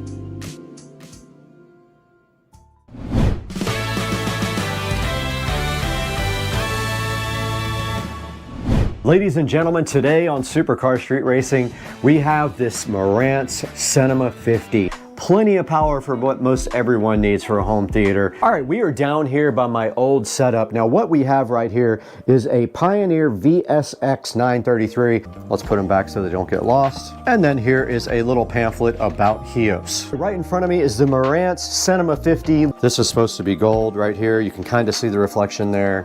And that is it for the front. There is not a whole lot to say. It is a very clean looking receiver. There is a headphone jack there. This is going away. I ordered a audio rack that sits directly on the floor. It'll drop everything down about 6 inches. And right, this one is coming out of the actual connector. It's so bad. That was the subwoofer setup. It will allow you to do directional if you have double subwoofers or more than one. We're out here in the 4K production studio. I'm Brad and I'm happy to have you here on the channel. It does 8K UHD. It does 3D audio, it does Dolby Atmos, pretty much anything you could want. On February 8th of 2025, the channel took a big gain when I did a top speed run in my 2023 Tesla Model S Plaid. That video has 53,000 views. February 8th, 2025, let's go see how I took the car to Mexico and went on a top speed run. All right, we're out here in Mexico again, scouting out a location for a high speed pull here that I've never done. Probably quarter long, maybe a little bit longer than a quarter strip over here where it goes uphill a little bit. So let's roll into this now. That's full throttle. That's 100, 10, 20, 30, 40, 50, 160, 165, and that was the top speed. All right, about 1 month ago, I got some sports seats for my Tesla Model S Plaid. I had them retrofitted. My model didn't come with them, but I really wanted them. I had to pay about $6,000 to get that done. This video was published on March the 18th, 2025. It has 101,343 views. Let's go see what happened when I got the first retrofit Tesla Model S Plaid sports seats in the country. All right guys, so it is 2 Fridays later. They ordered the wrong seats for me last time. I know we ordered black. Well, I'm in the Cybertruck. They gave me a Cybertruck and it is the weirdest feeling. It has 4-wheel steering. It turns on a dime. This is crazy. We're back at home now with the Cybertruck, and I thought that I would be able to back this thing in the garage, and the first thing I learned is that this thing is way bigger than you think it is. So check this out. All right, we're back in the Supercar Street Racing garage this morning after being up super early to go get the Plaid from the Tesla dealership. And we have successfully installed the first, I believe, according to the dealership, they have never done this before, retrofit sport seats in a 2023 Model S Plaid. Check it out, guys. All right, here's a look at the back seats in the Model S Plaid after the sport seat retrofit. You can see that you do get new bolsters on each side and on the bottom. Lit look at the front, you can see the Plaid logo right there, and the more sporty headrest and the firmer bolsters and bottom part. And there's the other side. This is how it came out. It looks awesome, man. I'm hyped for the Model S Plaid sport seats. Definitely added a new sporty feel to the car. Last but not least, published on April the 9th of this year, I teamed up with Besmo to show you guys their robotic mower. This video has 28,000 views, published on April 9th of this year. Let's take a look at the production on the Besmo. AI robotic lawnmowers are here now, and they work. Just take care of that. Now, they make some bold claims about this Besmo T100. Supposedly it's perimeter wire free, can mow up to 1.5 acres per day, has 1 to 4 inch adjustable cutting height. First of all, I wanted to thank you guys for 100,000 subscribers. All right, directly in front of me, guys, we do have the Besmo T100, the Titan, and it is ready to be unboxed right in front of me. I did notice that the box had a few dents in it, so let's hope that this guy is not damaged. But let's go ahead and crack into the Titan, the T100. You can see here there is quite a long cable on the charging plate. If that is something that concerned you, you have plenty of cable here. So the back of the Besmo charging station just has this round plug here. Right here we have the RTK antenna. All right, so we're out here working on this bracket to hold the GPS module up in the air. Brad tried to just do a temporary rig just to get things going, but we decided to take the time to put this all together. So it's very simple, very easy. You have a bracket that goes against the wall. Everything pretty much screws into one another.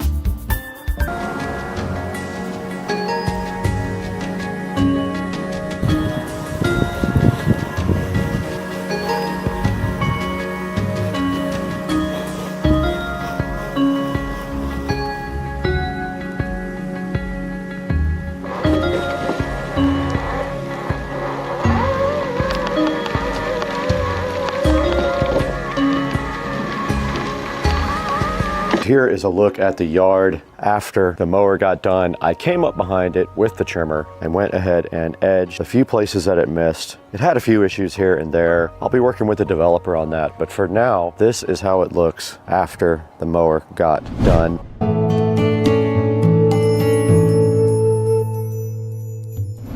And finally, let's take a look at this channel right now. We have 125,000 subscribers.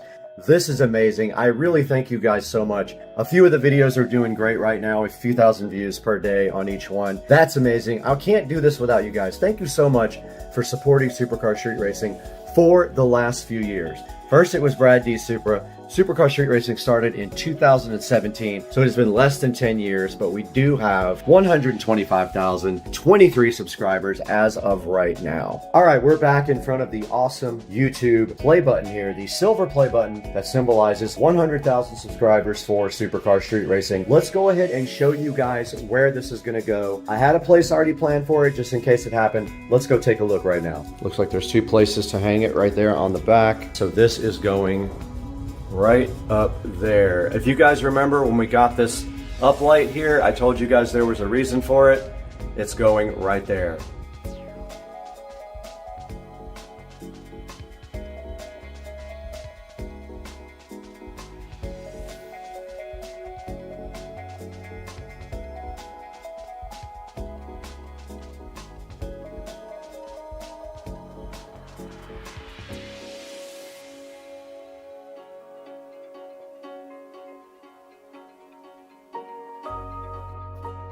All right, guys, we're right here in the Supercar Street Racing whole home audio system, and you can see what we just did here. We hung up our 100,000 subscriber silver YouTube play button right there. We already had this nice light here ready to go. You can see right here we have a remote control for this guy, so we can change the color or do anything we want to our light that uplights our nice silver play button there, and we couldn't have done it without you guys. Let's take a minute to thank you guys and say we are nowhere without you as fans or subscribers. If you don't like and subscribe to the videos, we would not be here today. So I want to give you guys a huge shout out, and I appreciate you guys watching Supercar Street Racing, being fans, liking and subscribing, commenting, do all that stuff. And we're going to let this end now. We'll see you guys on the next one, and we'll have more subscribers, I hope, by then. What's up, everybody? Tuesday afternoon, we're out in the garage. What we're going to do today is attempt to paint these matte black, these exhaust tips. We have some silicone high temp coating paint here from Advanced Auto Parts. We got some sandpaper. Actually, I bought the wrong grit sandpaper. It's way too fine, but I'm sanding down these and roughing them up as best I can. We'll come back and we'll spray these with this high temp coating and see what happens. Hopefully we get it all masked off good and we get a good matte black finish there. We'll see. Got the back all taped off and ready for paint. You want to be really careful with this stuff compared to Plastidip, because this stuff is not going to come off. So I've got plastic bags all up inside around the exhaust pipe. I've got everything taped off around the upper lip. I'm gonna go ahead and spray it now and let you know how it goes.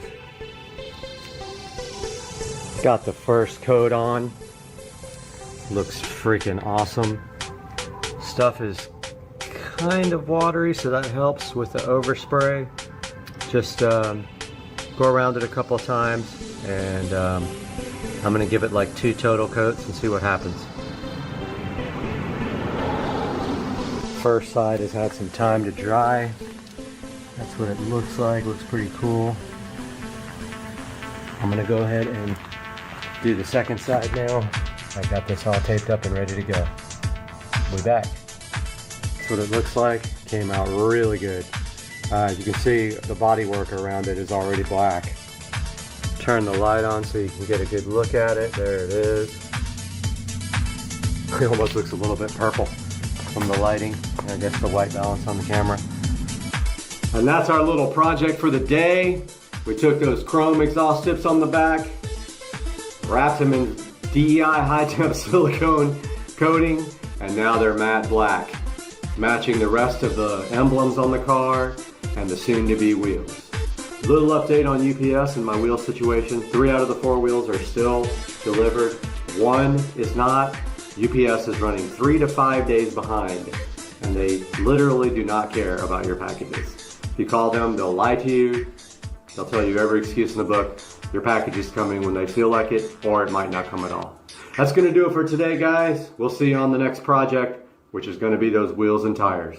Later.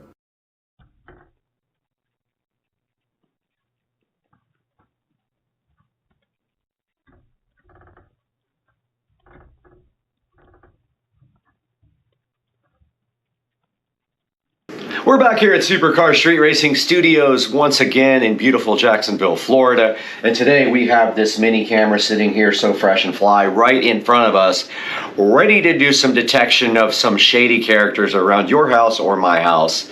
So let's go.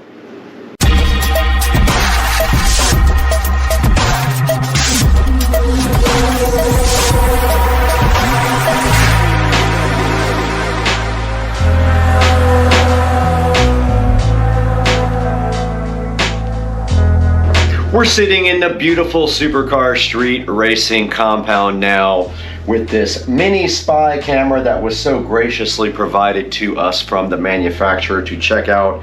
And this guy basically is a rechargeable camera.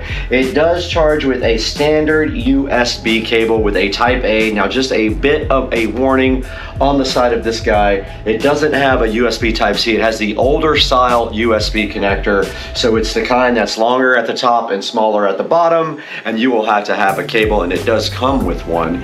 And this thing needs about 4 hours to charge, and on the top of it, it has an LED indicator, a red indicator when it is still charging, and that will go off when it is fully charged. Now, this little spy USB camera does also come with multiple ways to mount it via a 3M pad on the bottom. One thing I did notice though, that the battery life is very short when it is actually recording all the time. So just keep in mind, this probably has a really small battery in it and it won't last long. So it either needs to be plugged in full time or set on a mode where it just captures when it detects motion, and then it will probably last you longer.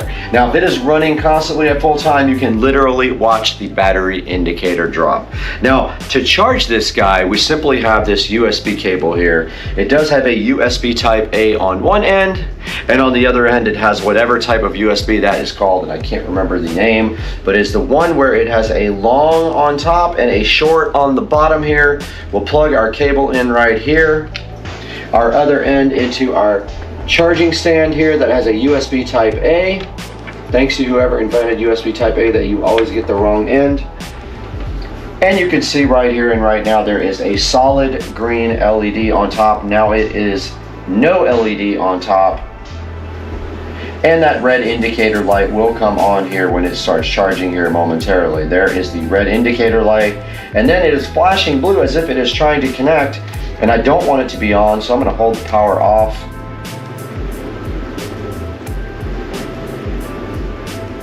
And it did not power off. There it goes. It powered off and it is red, meaning that this USB spy camera is now charging, and it actually did come back on and came on with a solid blue light.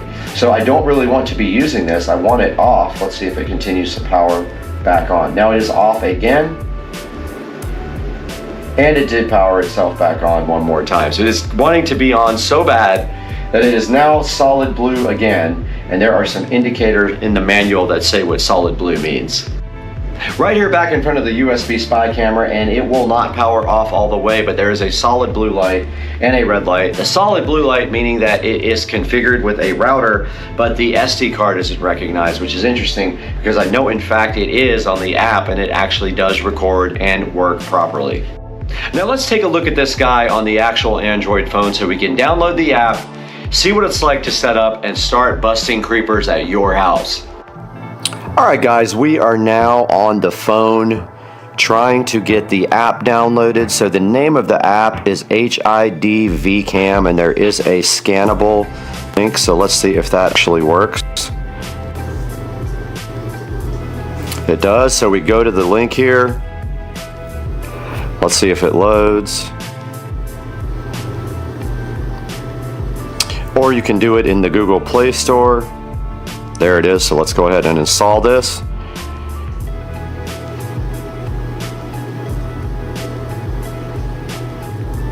And it is downloading now and ready to go to the install shortly, in which case the next step is to set permissions for the app. So it'll say the phone will prompt HID-VCAM would like to find and connect your devices on your network. Let's open that and do that.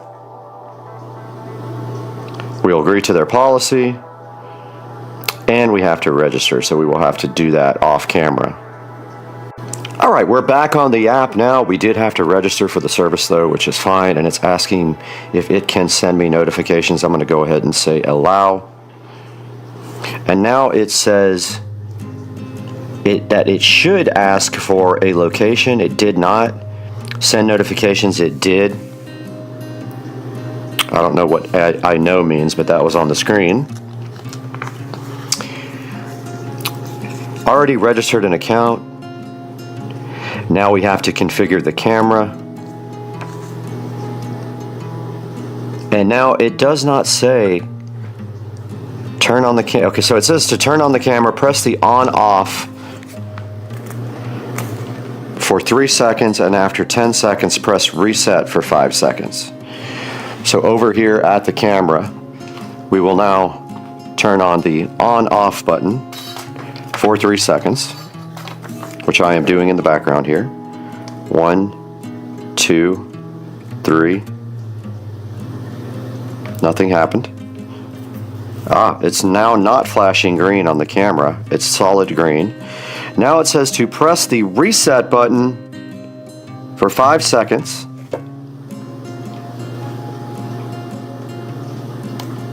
One, 2, 3, 4. We did hear a beep at the camera. Okay. Open the Hdmi Cam app and click plus. Add device by scanning QR code. Add device by scanning QR code. Next. Now I got the location allow. I'm going to go ahead and say while using the app. Okay. It is powered on. There is no switch, so that's totally different than what it says. And it's already restored. Okay, so now we need to get the network. I have gone ahead and reset my router, and now we are back. And I also held down the reset button on the camera so I could start over. Now let's try this again. Alright, it did recognize the QR code, and now the camera is attempting to connect to 2.4 gigahertz. Now remember, this has to be 2.4 gigahertz. You cannot use 5 gigahertz Wi-Fi with the camera. Now this light is solid blue right now on the top of the camera, and it says the camera has been configured with the router Wi-Fi, but the memory card is not recognized. And now it is flashing fast blue again, meaning that, oh, now it says binding device on the actual screen here. You can see that. So we might have been successful. We were. Slowly flashing. The camera has been configured with Wi-Fi and the memory card has been recognized. All right. So now we're just going to call this guy Spy Cam.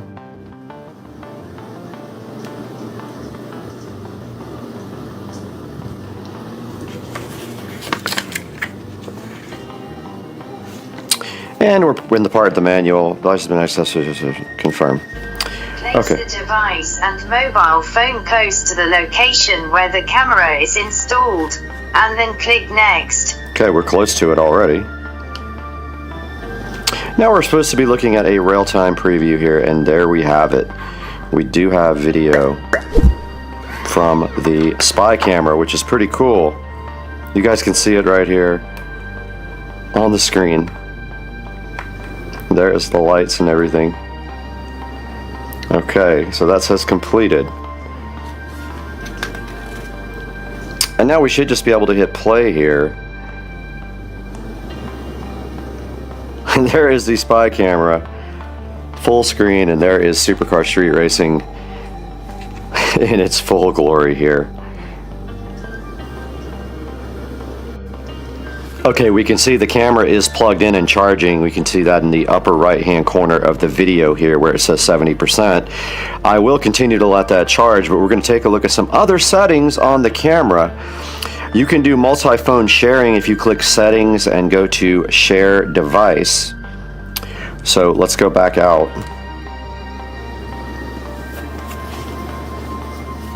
It does say loading. And there's the little settings gear. And if you go into share device here, you can share it with someone else who is signed up on the service. And then taking a look at the next setting here, guys. We have the device name, which we already set. We can go into our intelligent detection settings and change it from medium to high or low here. We can set a detection alarm on this section here. And there is a section where we can change the resolution. Let's see if I can figure out So if you go to click video window, click the FHD button. Let's see if we can go do that. Okay, it says for me to open HDD, click video window, click the FHD button, choose 4K. Let's see.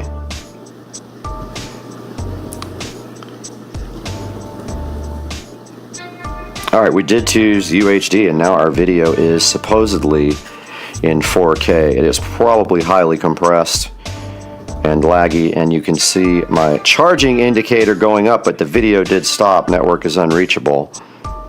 Let's see what that's all about. Probably too far from the router, but there it is again. In 4K with that setting, and it says network is unreachable. Interesting. But if we go back to FHD here, I bet it'll let us do some smooth video. Alright, I changed to FHD and now the video quality, the timeouts are not happening anymore, but let's go back to the last page. Go into settings. And here's where you can change your video, your SD card resolution to UHD, Full HD. It tells you how much capacity. You can format your SD card. It can be motion activated. And those are the SD card settings. Here's your network set. Here's your setup instructions. You do have an IP address here, the camera. I don't know if you can actually browse to that. And then here's where you set up the firmware.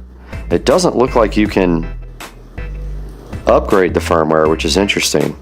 There may not be a newer version available. But that's a good look at the settings, guys, on this camera. And you can actually use the cloud. You have to actually pay for cloud, or you just use the SD card to record your video locally. There's instructions on how to do the cloud in the instruction manual.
Hey guys, and welcome back to Supercar Street Racing. We are sitting in our 4K production studio where we bring you high quality reviews and videos almost every day if we can. And today we have the AOBO spy cam that you guys saw a little bit earlier, and then you actually saw some footage from the camera. And I just have a few things to say about the camera, which is up here on the screen right now. A few little things about it. So it is $39, but there is a coupon available for it. Now, I was able to get this camera up and running relatively easy. The instructions are not great.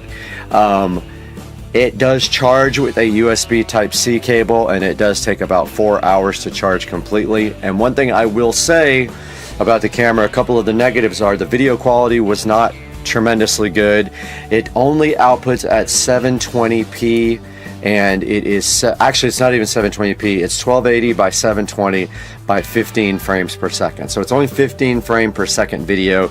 It is actually being converted to even be used in DaVinci where I'm editing, because it outputs in this format called MKV, and that format was not compatible with DaVinci Resolve, so I had to convert them all over to MP4s in order to use them on DaVinci Resolve.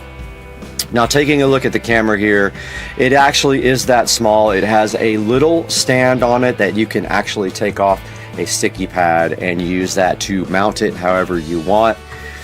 And taking a look here, you can see that you can sit it right on a shelf here if you want to, and it is a couple of inches wide. Let's go into this a little bit harder. And it does do motion detection. Now, if you don't do motion detection and you don't have this plugged into USB all the time, the battery does discharge very quickly. Almost 1% every minute or two is what I was seeing on the battery usage, which is not amazing, but this thing is designed also to just give you, like, it's supposed to just come on whenever it detects. Now, this does say 4K video image resolution, but I noticed my files only recorded at 720p, so I'm not sure what that's about. And also, when I had it set on 4K, the Wi-Fi signal was not strong enough for it to actually transmit, so I had to back it down to 720p. So I believe that was the issue with the 4K not working. I only tried one of my wireless hotspots, and I didn't have a whole lot of luck with 4K. But you can see right here, it does have an app that you download, and you can manage the device with the app. You saw the actual footage right there from my phone when we were configuring the camera. And it does have 4-star review, a lot of 1-star reviews like stay away, and it says absolutely the worst camera ever, can't get it to stay connected to Wi-Fi, do not expect this to work with only your cell phone. I didn't have that many problems with it. Like this guy says, you do have to leave it on your charger, and it is okay. It says scam. I didn't think it was a scam at all. It has some 5-star reviews. So I think overall my experience was fine with the Spy Cam. It's nothing amazing. It's not like a webcam, and it's not like a security camera that you put at your house and is going to work that great. But it did get the job done, and you saw the footage of the creeper there, and we busted him. Guys, thank you so much for liking and subscribing to this video. Click through my product links, please. It helps me so much, and we'll see you guys on the next one. I got to get out of here. I'm peace out.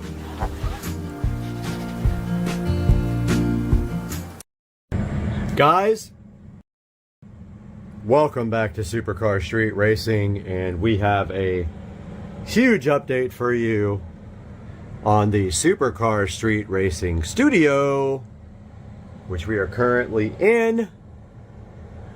And today was a day of pain, frustration, hard work,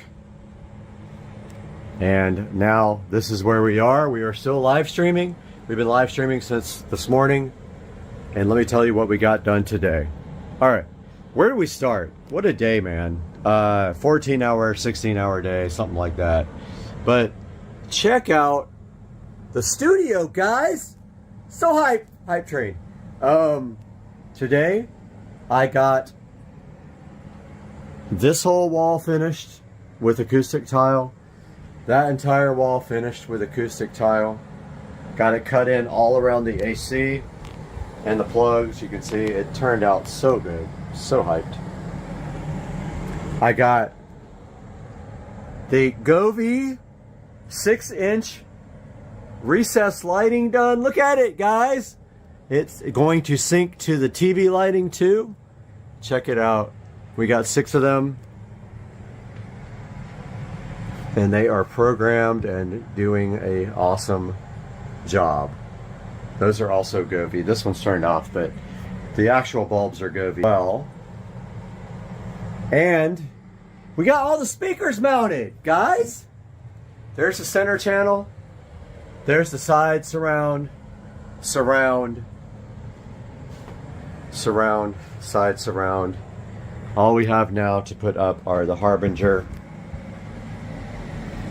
that are going to be flying. Oh, also got the hooks and the chains up for the Harbingers. They're going to hang off of these. These guys right here are flying. Guys, the studio is coming along so good. And I am sleeping in here tonight, so I got all my stuff out.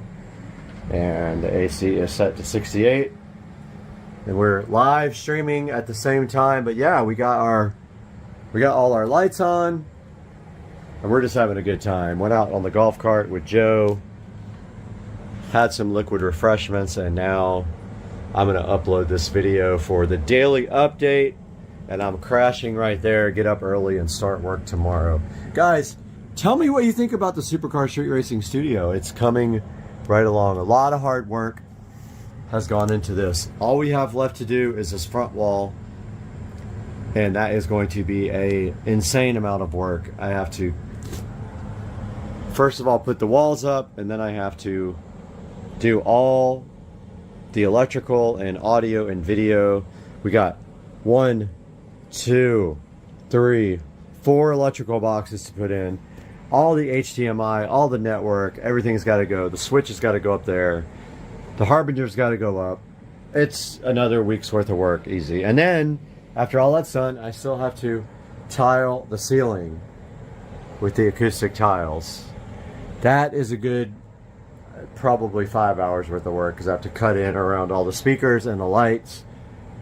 So, some of it will go fast, some of it won't. So, yeah, guys. So hyped for this new studio. Thanks for joining us, guys. We'll talk to you tomorrow on Monday. Supercar Street Racing, and today we are continuing with part 3 of me reacting to my 15-year-old racing videos on YouTube. Most of these videos were recorded back in 2005 through 2008, maybe a little bit later than 2005, but we're going to continue that today on Supercar Street Racing.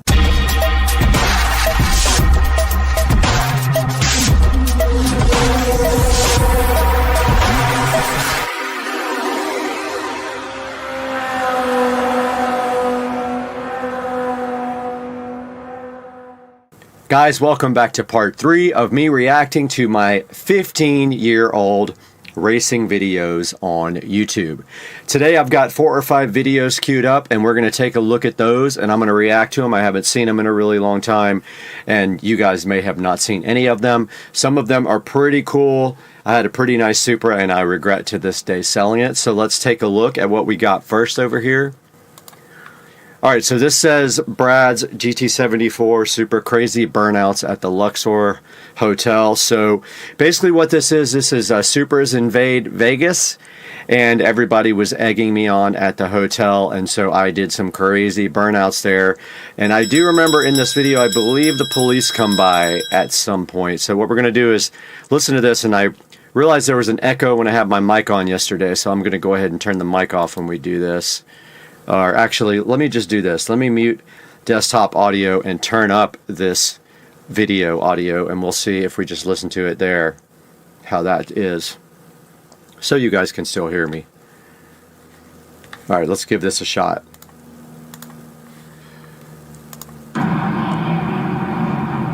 Alright, that's me in the Supra.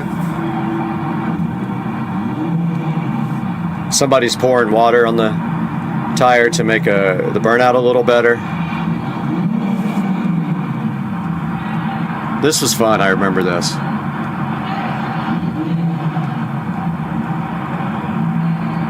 It's literally the Luxor parking lot where most of us stayed for the event.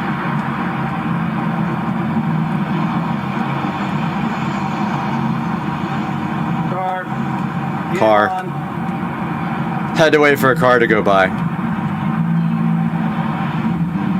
I gave the thumbs up. And of course the play other video things came up at the end. There I go. Surprised it didn't kicked out, but there was cops. I believe there's a second view of this and there was police driving by the second I did the burnout, so pretty crazy. So that's me at the Luxor Hotel for Supras Invade Las Vegas. I don't know what year, 2008 maybe ish. Alright, so this next video, I believe the audio was removed from. This is a 2005 R1 racing me, and my buddy David, I believe, was filming, and he kept dropping the camera, and I kept getting mad at him because it was a pretty rare opportunity to race a bike. So let's see what this is all about. Yep, the audio was replaced on this. This guy had 165 rear wheel horsepower.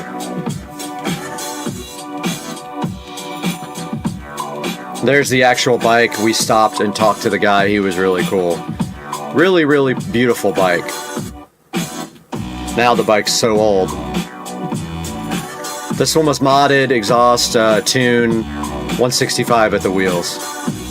Pretty fast for a bike. And there is me chasing the bike on the way to an Orange Park car show with my buddy David. Audio, of course, is removed because I didn't realize back then YouTube was going to start cracking down on the audio copyright stuff. And my buddy is freaking out because he's never been in a car. I'm like, dude, come on, man, get it on video. Terrible camera work. Also, the music is absolutely horrible on this. And I think that he tries again. Yeah.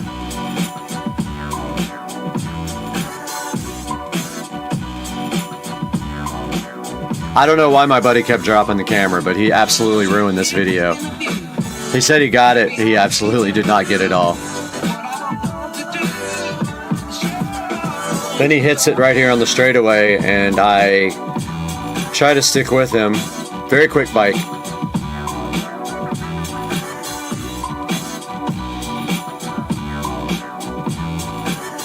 This had some Star Wars stuff in it, I know, because the bike was black and like it just reminded me of Star Wars.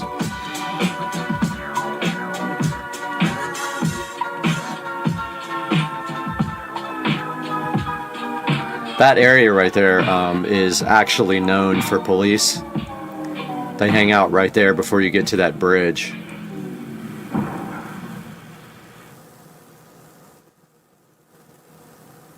So I guess, I don't remember this part, but apparently his tire was shot.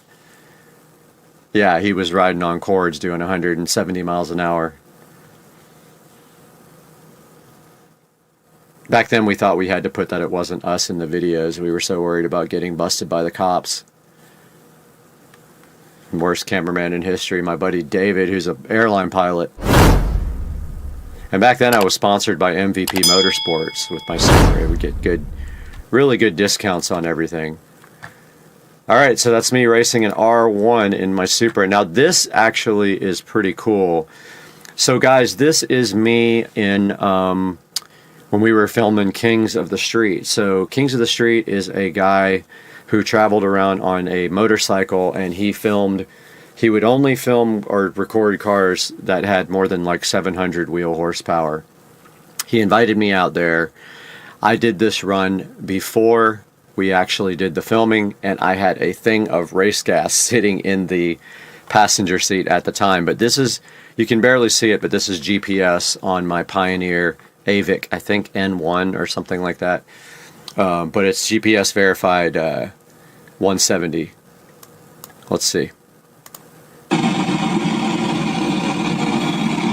So there's my speedometer maxed out. Getting there, maxed out.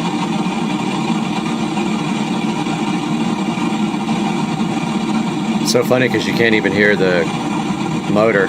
There's the race fuel.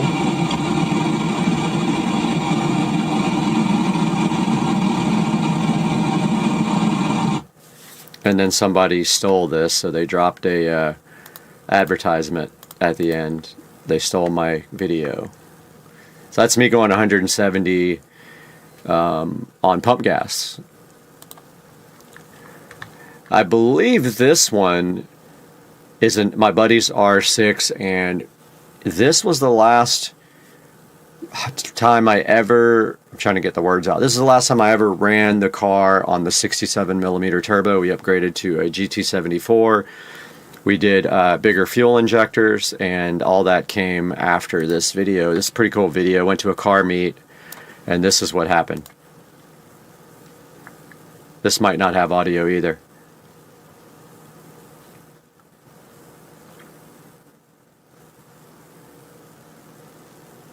Yeah, all these videos had copyrighted music on them. It's a bummer that I don't have the originals, but this is before you could even save these guys. Okay, well, it does have audio. Okay, there's my Supra.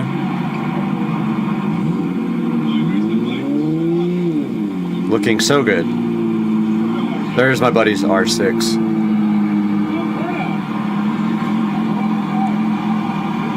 I think they were telling me to do a burnout.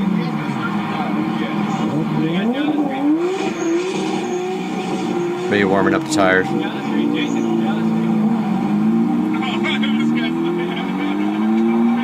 There's my buddy Dan.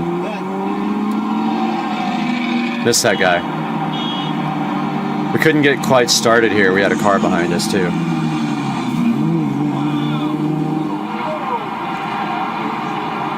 Spelled mission wrong. Look at that.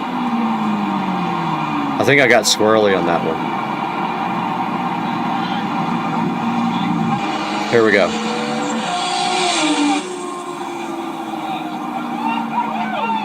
Pretty good run.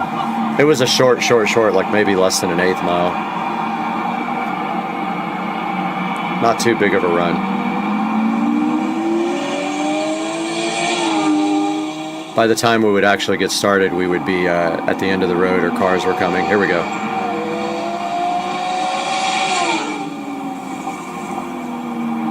This was like on a little side road next to the freeway. And yeah, I was getting the car upgraded after that, so that was kind of cool. Alright, here is, it says single turbo Supra does 50 to 170 in seconds, Ricky Bobby style, which I guess there's some Ricky Bobby stuff. Talladega Nights. Let's make sure there's no audio in this, it's copyright. Here we go. I had a boost leak during this one, 100%. You can hear it, the way the blow-off valve is slow.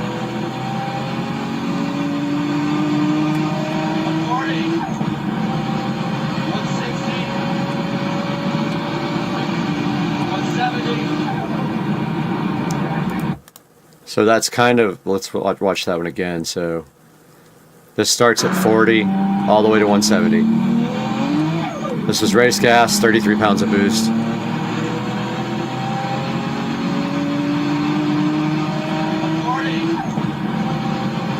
Several boost leaks.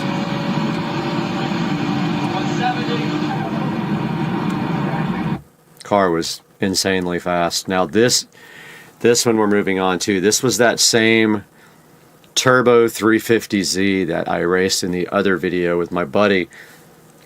This is his video, and they talked a lot of smack after the video, like they won. Literally, they said they won the racing, but they got, I mean, their car was not, it was probably 350 to the tires, and I was making double that. But here is this video.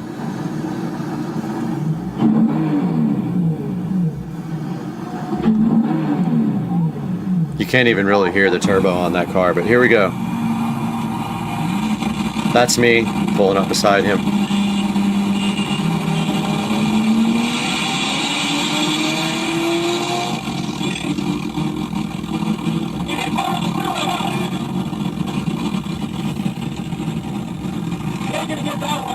Another, he goes, you ain't gonna get that one.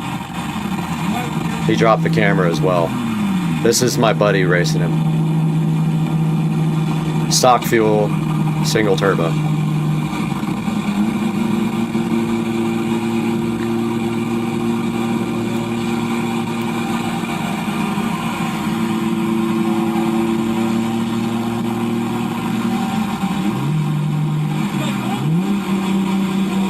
There we go.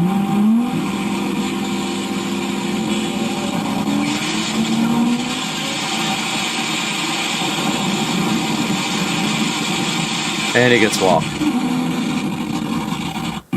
So that just goes to show you. Here's my buddy racing him again.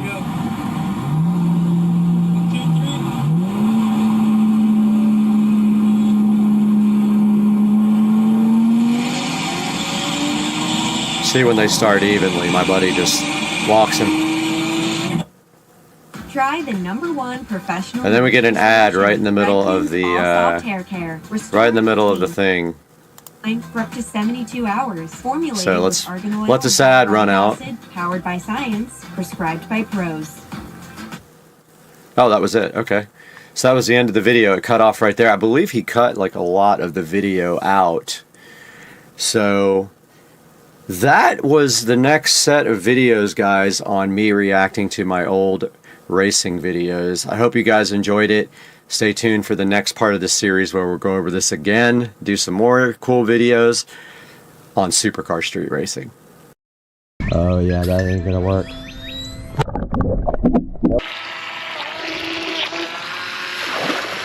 Guys, in the supercar street racing kitchen, and we have this amazing RC boat that we bought. And we did buy 2 of them, one for me and one for Joe. And we are going to be unboxing this today and having a blast with this. I know it's going to be fun, and I am super hyped. Let's get it done.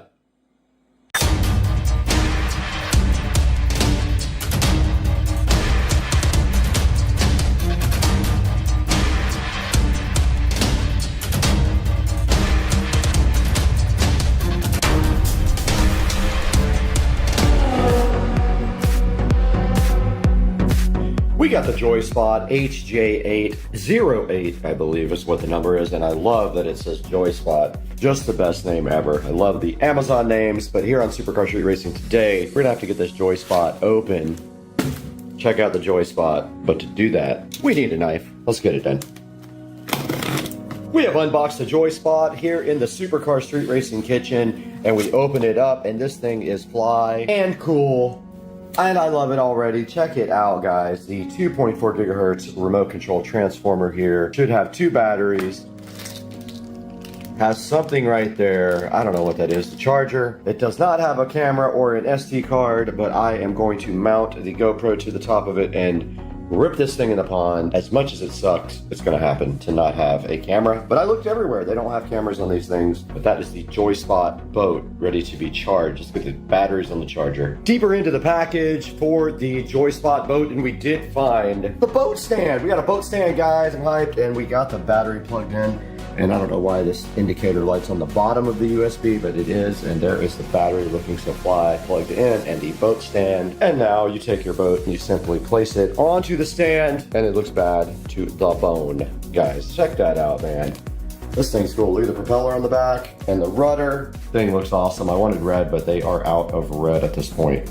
Now, this boat also came with an instruction manual right here. It came with something to remove the propeller and a replaceable propeller. And then here is the remote control, and I'm assuming it just uses regular batteries, and it does use AA's, it looks like. So we will get some batteries and go ahead and get this guy loaded up right now.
All right, let's go see if this thing works with a GoPro attached to it or if it's gonna flip over and not come back.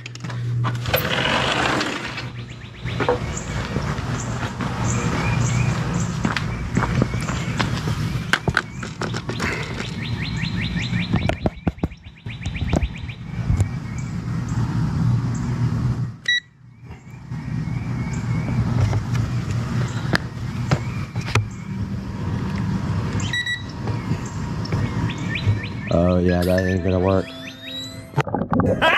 Nope. Got him! It's not gonna work, it's too heavy. Too top heavy. I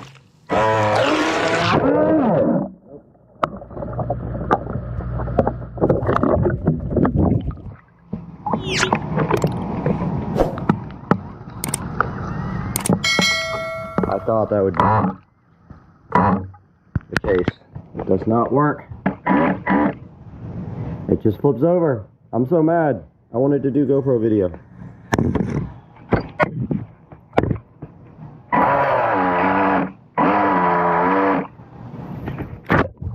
Yeah, this isn't gonna work.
Welcome back to Supercar Street Racing. I'm Brad, and it's been a while since we went live from the Supercar Street Racing studio at the end of a video. We are back after testing the JoySpot remote control boat, and it is so cool. I have to say, this is one of my most favorite things that I've ever purchased on Amazon. I'm super glad I bought it. I have nothing but good things to say about it. Just to give you a brief overview, you can see it right here on the screen. It does have a 4.4 star review, and there are a lot of these boats on Amazon for you to choose from. So let me blow this thing up so you can take a good look at it. But right here you can see the RF remote control. It does use 2.4 gigahertz for its transmit signal, and it says it can go up to 600 feet. And right here in front of me you see the JoySpot boat.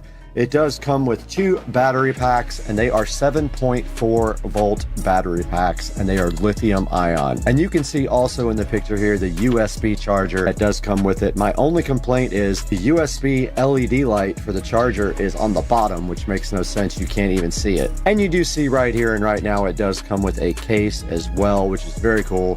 You can take your boat out to the water in a case, and it does come with a boat stand for your boat. Now this boat actually will right itself if you flip over in the water, and honestly I never flipped it over, but we did get it. We may have flipped it over and right back over without knowing it. If you do flip the boat over, all you have to do is push forward and backwards a few times on the stick, and supposedly it will just right itself.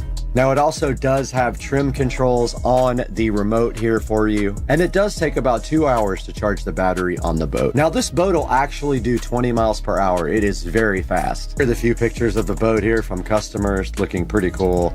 I do love the red one, but unfortunately it is out of stock and not available for a while. I did buy 2 of these boats so that we can go race them, me and Joe. And taking a look at the reviews, it has mostly 5-star reviews. Says speedy, says kids and husband love it, long range, very fast, blew the motor though. qualities, about 3 in this one for the quality, but I disagree. I think this thing is very high quality. And let's see what some of the 1-star reviews say. One didn't work and one stopped working after the first run. Now back on the main page here of the Joyspot RC boat. If you look down at the bottom, you can see there are a variety of different types of boats for you to choose from, and they are likely all kind of the same thing. But the Joyspot boat is very cheap at only $65 right now. Now, I highly recommend the Joyspot boat. I hope you go pick one up soon. And when you're shopping, please shop through my links. You don't have to buy my specific product that is in this video. You can buy anything you want through any of my product links. And it does help the channel out greatly as it gives me a few dollars. Also, please like and subscribe. And we will see you guys on the next one. And we will put some more video up when we actually do some boat races with me and Joe Dukes of Duval. Now we got to get out of here. I got to go get my captain's license. See you later.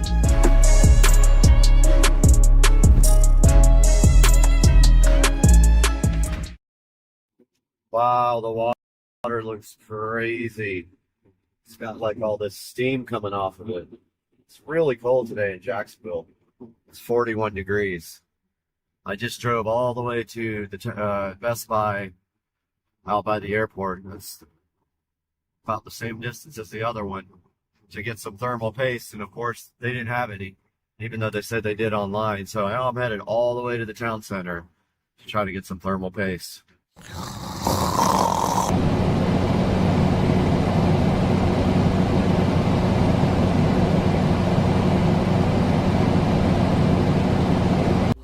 Alright guys, Supercar Street Racing here, and yes, this is the most expensive 9500 BTU air conditioning made for your home.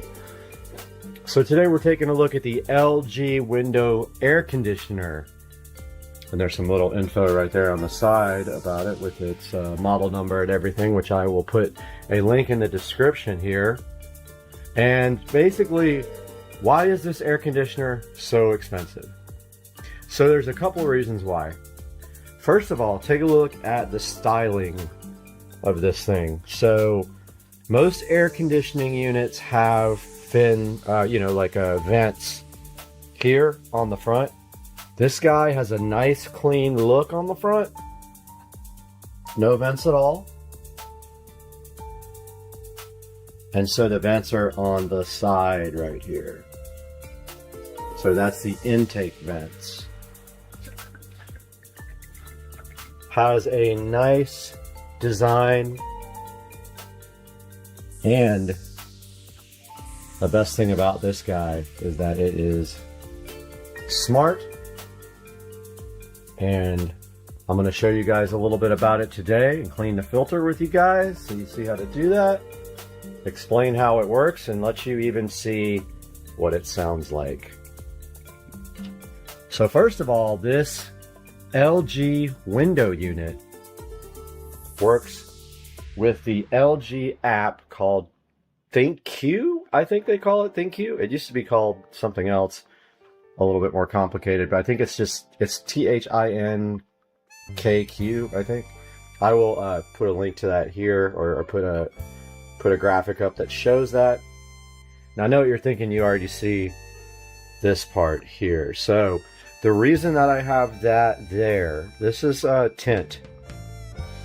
I have that there because it's a little bit too bright at night. So that knocks down the LED lights quite a bit so that it's easier to sleep in here. I do that for most of my devices. Have a difficult time sleeping sometimes. So if we take a look at the front here, we can see that we have cool, energy saver, fan, and dry. So it looks like to me, and I'll have to verify this in the manual, that dry just dehumidifies and doesn't cool. Of course, fan is just fan, which I use that a lot during the winter time. Energy saver is a lower energy usage, and it turns the fan off when it turns the compressor off. Cool is your standard cool. Got a little indicator here to tell you to clean your filter. There is a sleep timer. This is how you know if you're connected to Wi-Fi or not. And then last one is just a regular timer. This guy here adjusts your fan speed, and then this guy here, your temperature up and down. So this uses the app, the LG app, and I will kind of show that to you guys after we take a look at the filter, which does need to be cleaned right now. So there's the filter there, and the filter light warning light is on. So let's go ahead and get that cleaned. All right, to get the filter out on this guy, you just kind of like, well, thought I knew how. Take 7, kind of just slides out there. Take that guy to the kitchen sink in here.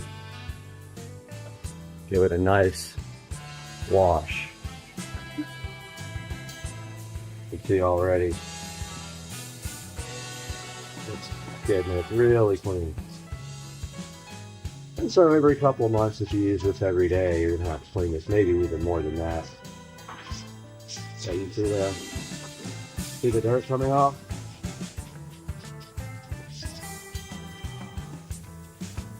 Really easy to clean with the sprayer. I'm gonna go ahead and finish cleaning this and I'll be back. Got the filter nice and clean here. Much, much better. Gonna go ahead and reinstall it. Pretty sure it just slides in, but there must be an easier way than what I did, and I might need 2 hands. So I think it just, yep, I'm gonna need 2 hands for this because I believe I have to get it to slide into that notch right there. Be back.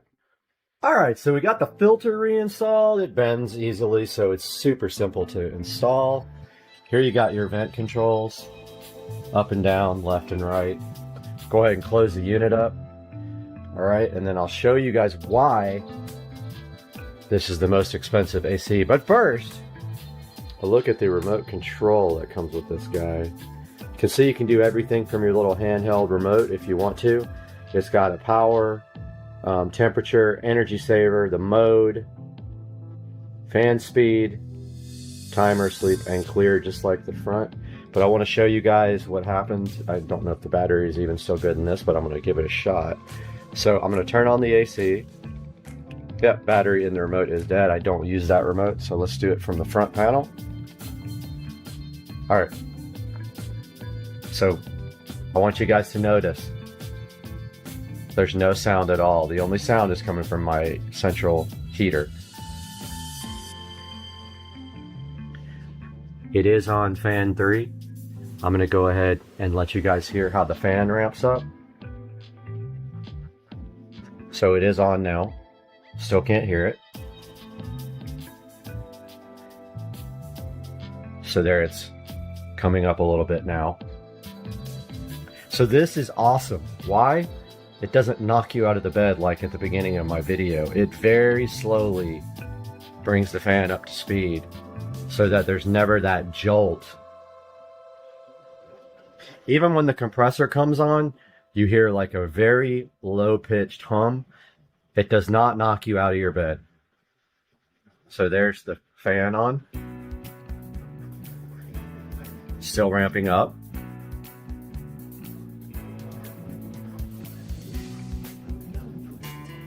Very quiet. I think it said 42 decibels is what it is. So that's probably about full speed. Now let's go ahead and change the mode to cool so you can hear the compressor come on.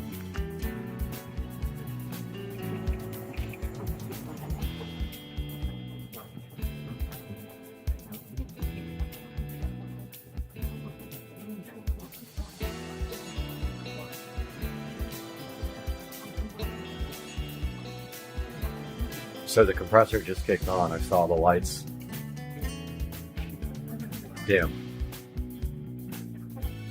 That's how good this air conditioner is.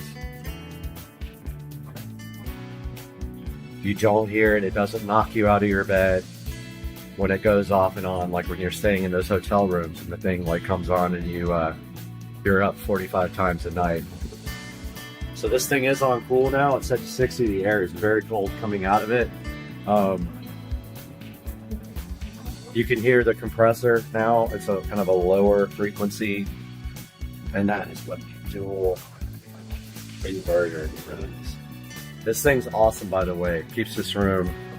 This room's maybe 150 to 200 square feet. Keeps it absolutely cold at night, which I love. Go ahead and power that off. But that's full volume, full cool, and you barely hear anything. But I like a little bit of sound. So now, when you turn it off, there you go. So it's completely off now. Now I know you're going to ask me, why do you have a window unit in your bedroom when you have central AC right there?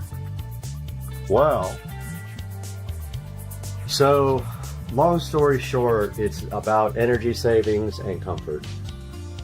I like it to be cold at night, and I don't want my whole entire house to be cooled to, you know, I typically keep it between 65 and 67 degrees at night in here, winter and summertime. Now, cooling your whole entire house to 67 degrees is going to be expensive. This little guy is energy efficient, Energy Star, has all the certifications, bells and whistles, all that stuff. And it'll keep my room here at 65 to 67 degrees and will not have to cool my whole house down. Now I do also have a skill set up for good night with Alexa over there. She woke up. Never mind. So I have a skill set up, a routine set up, not a skill. This guy uses a skill to connect to her. I have a routine set up that does multiple things when I say goodnight. It, first of all, turns off the VESA thermostat, which is there in the hallway. It also turns off all the ceiling fans that are connected to Wi-Fi in the house. Then it turns this guy on automatically and sets it to 65 to 67, depending on how I feel. It also turns on this box fan via a smart plug.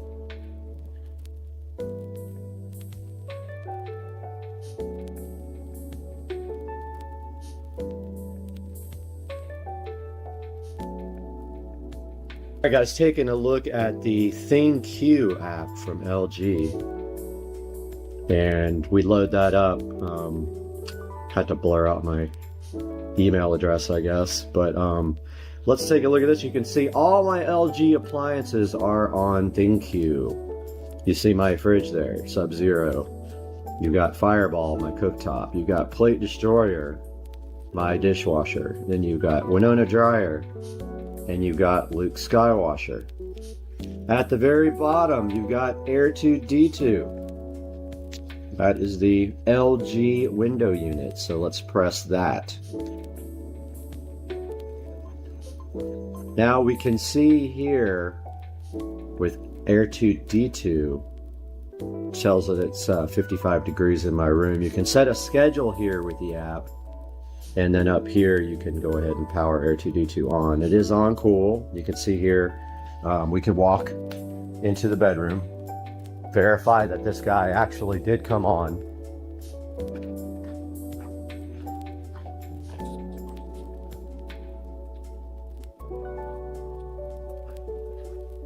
Let's check it out. Yep, it is on now. That did work. So the temperature is set to 60 here, we can see. And you can set the fan speed and the mode by pressing cool. Let's go ahead and switch that off. So now Air2D2 is switched off. So let's take a look at the skill for that. So setting this up with Alexa involves a skill and you have to have your LG Smart ThinQ or whatever it's called account. This is what this is you're seeing now. But now to get Alexa going with this, you need a skill. So we go to the app, skills and games, search for LG. It's confusing because several of them come up, but here's the ThinQ Basic. You go into, now it's going to be disabled if you've never done this before. You hit enable, and then you have to link your account to it from LG, and then that's how she will find your devices. It'll discover your devices on the next page, which I don't want to go through the setup again. But once it discovers your device, you can then use it for to be turned off and on via smart home. And now let's take a look at routine. So my routines are here. So let's take a look at good night.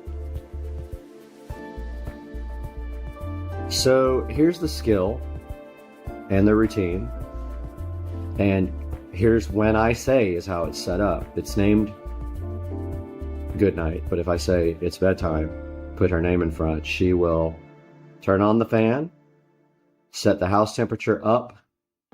Just be aware if the heat's on, it's going to go up to 80 degrees heat. So it can't turn off and on the system. It can only change the temperature.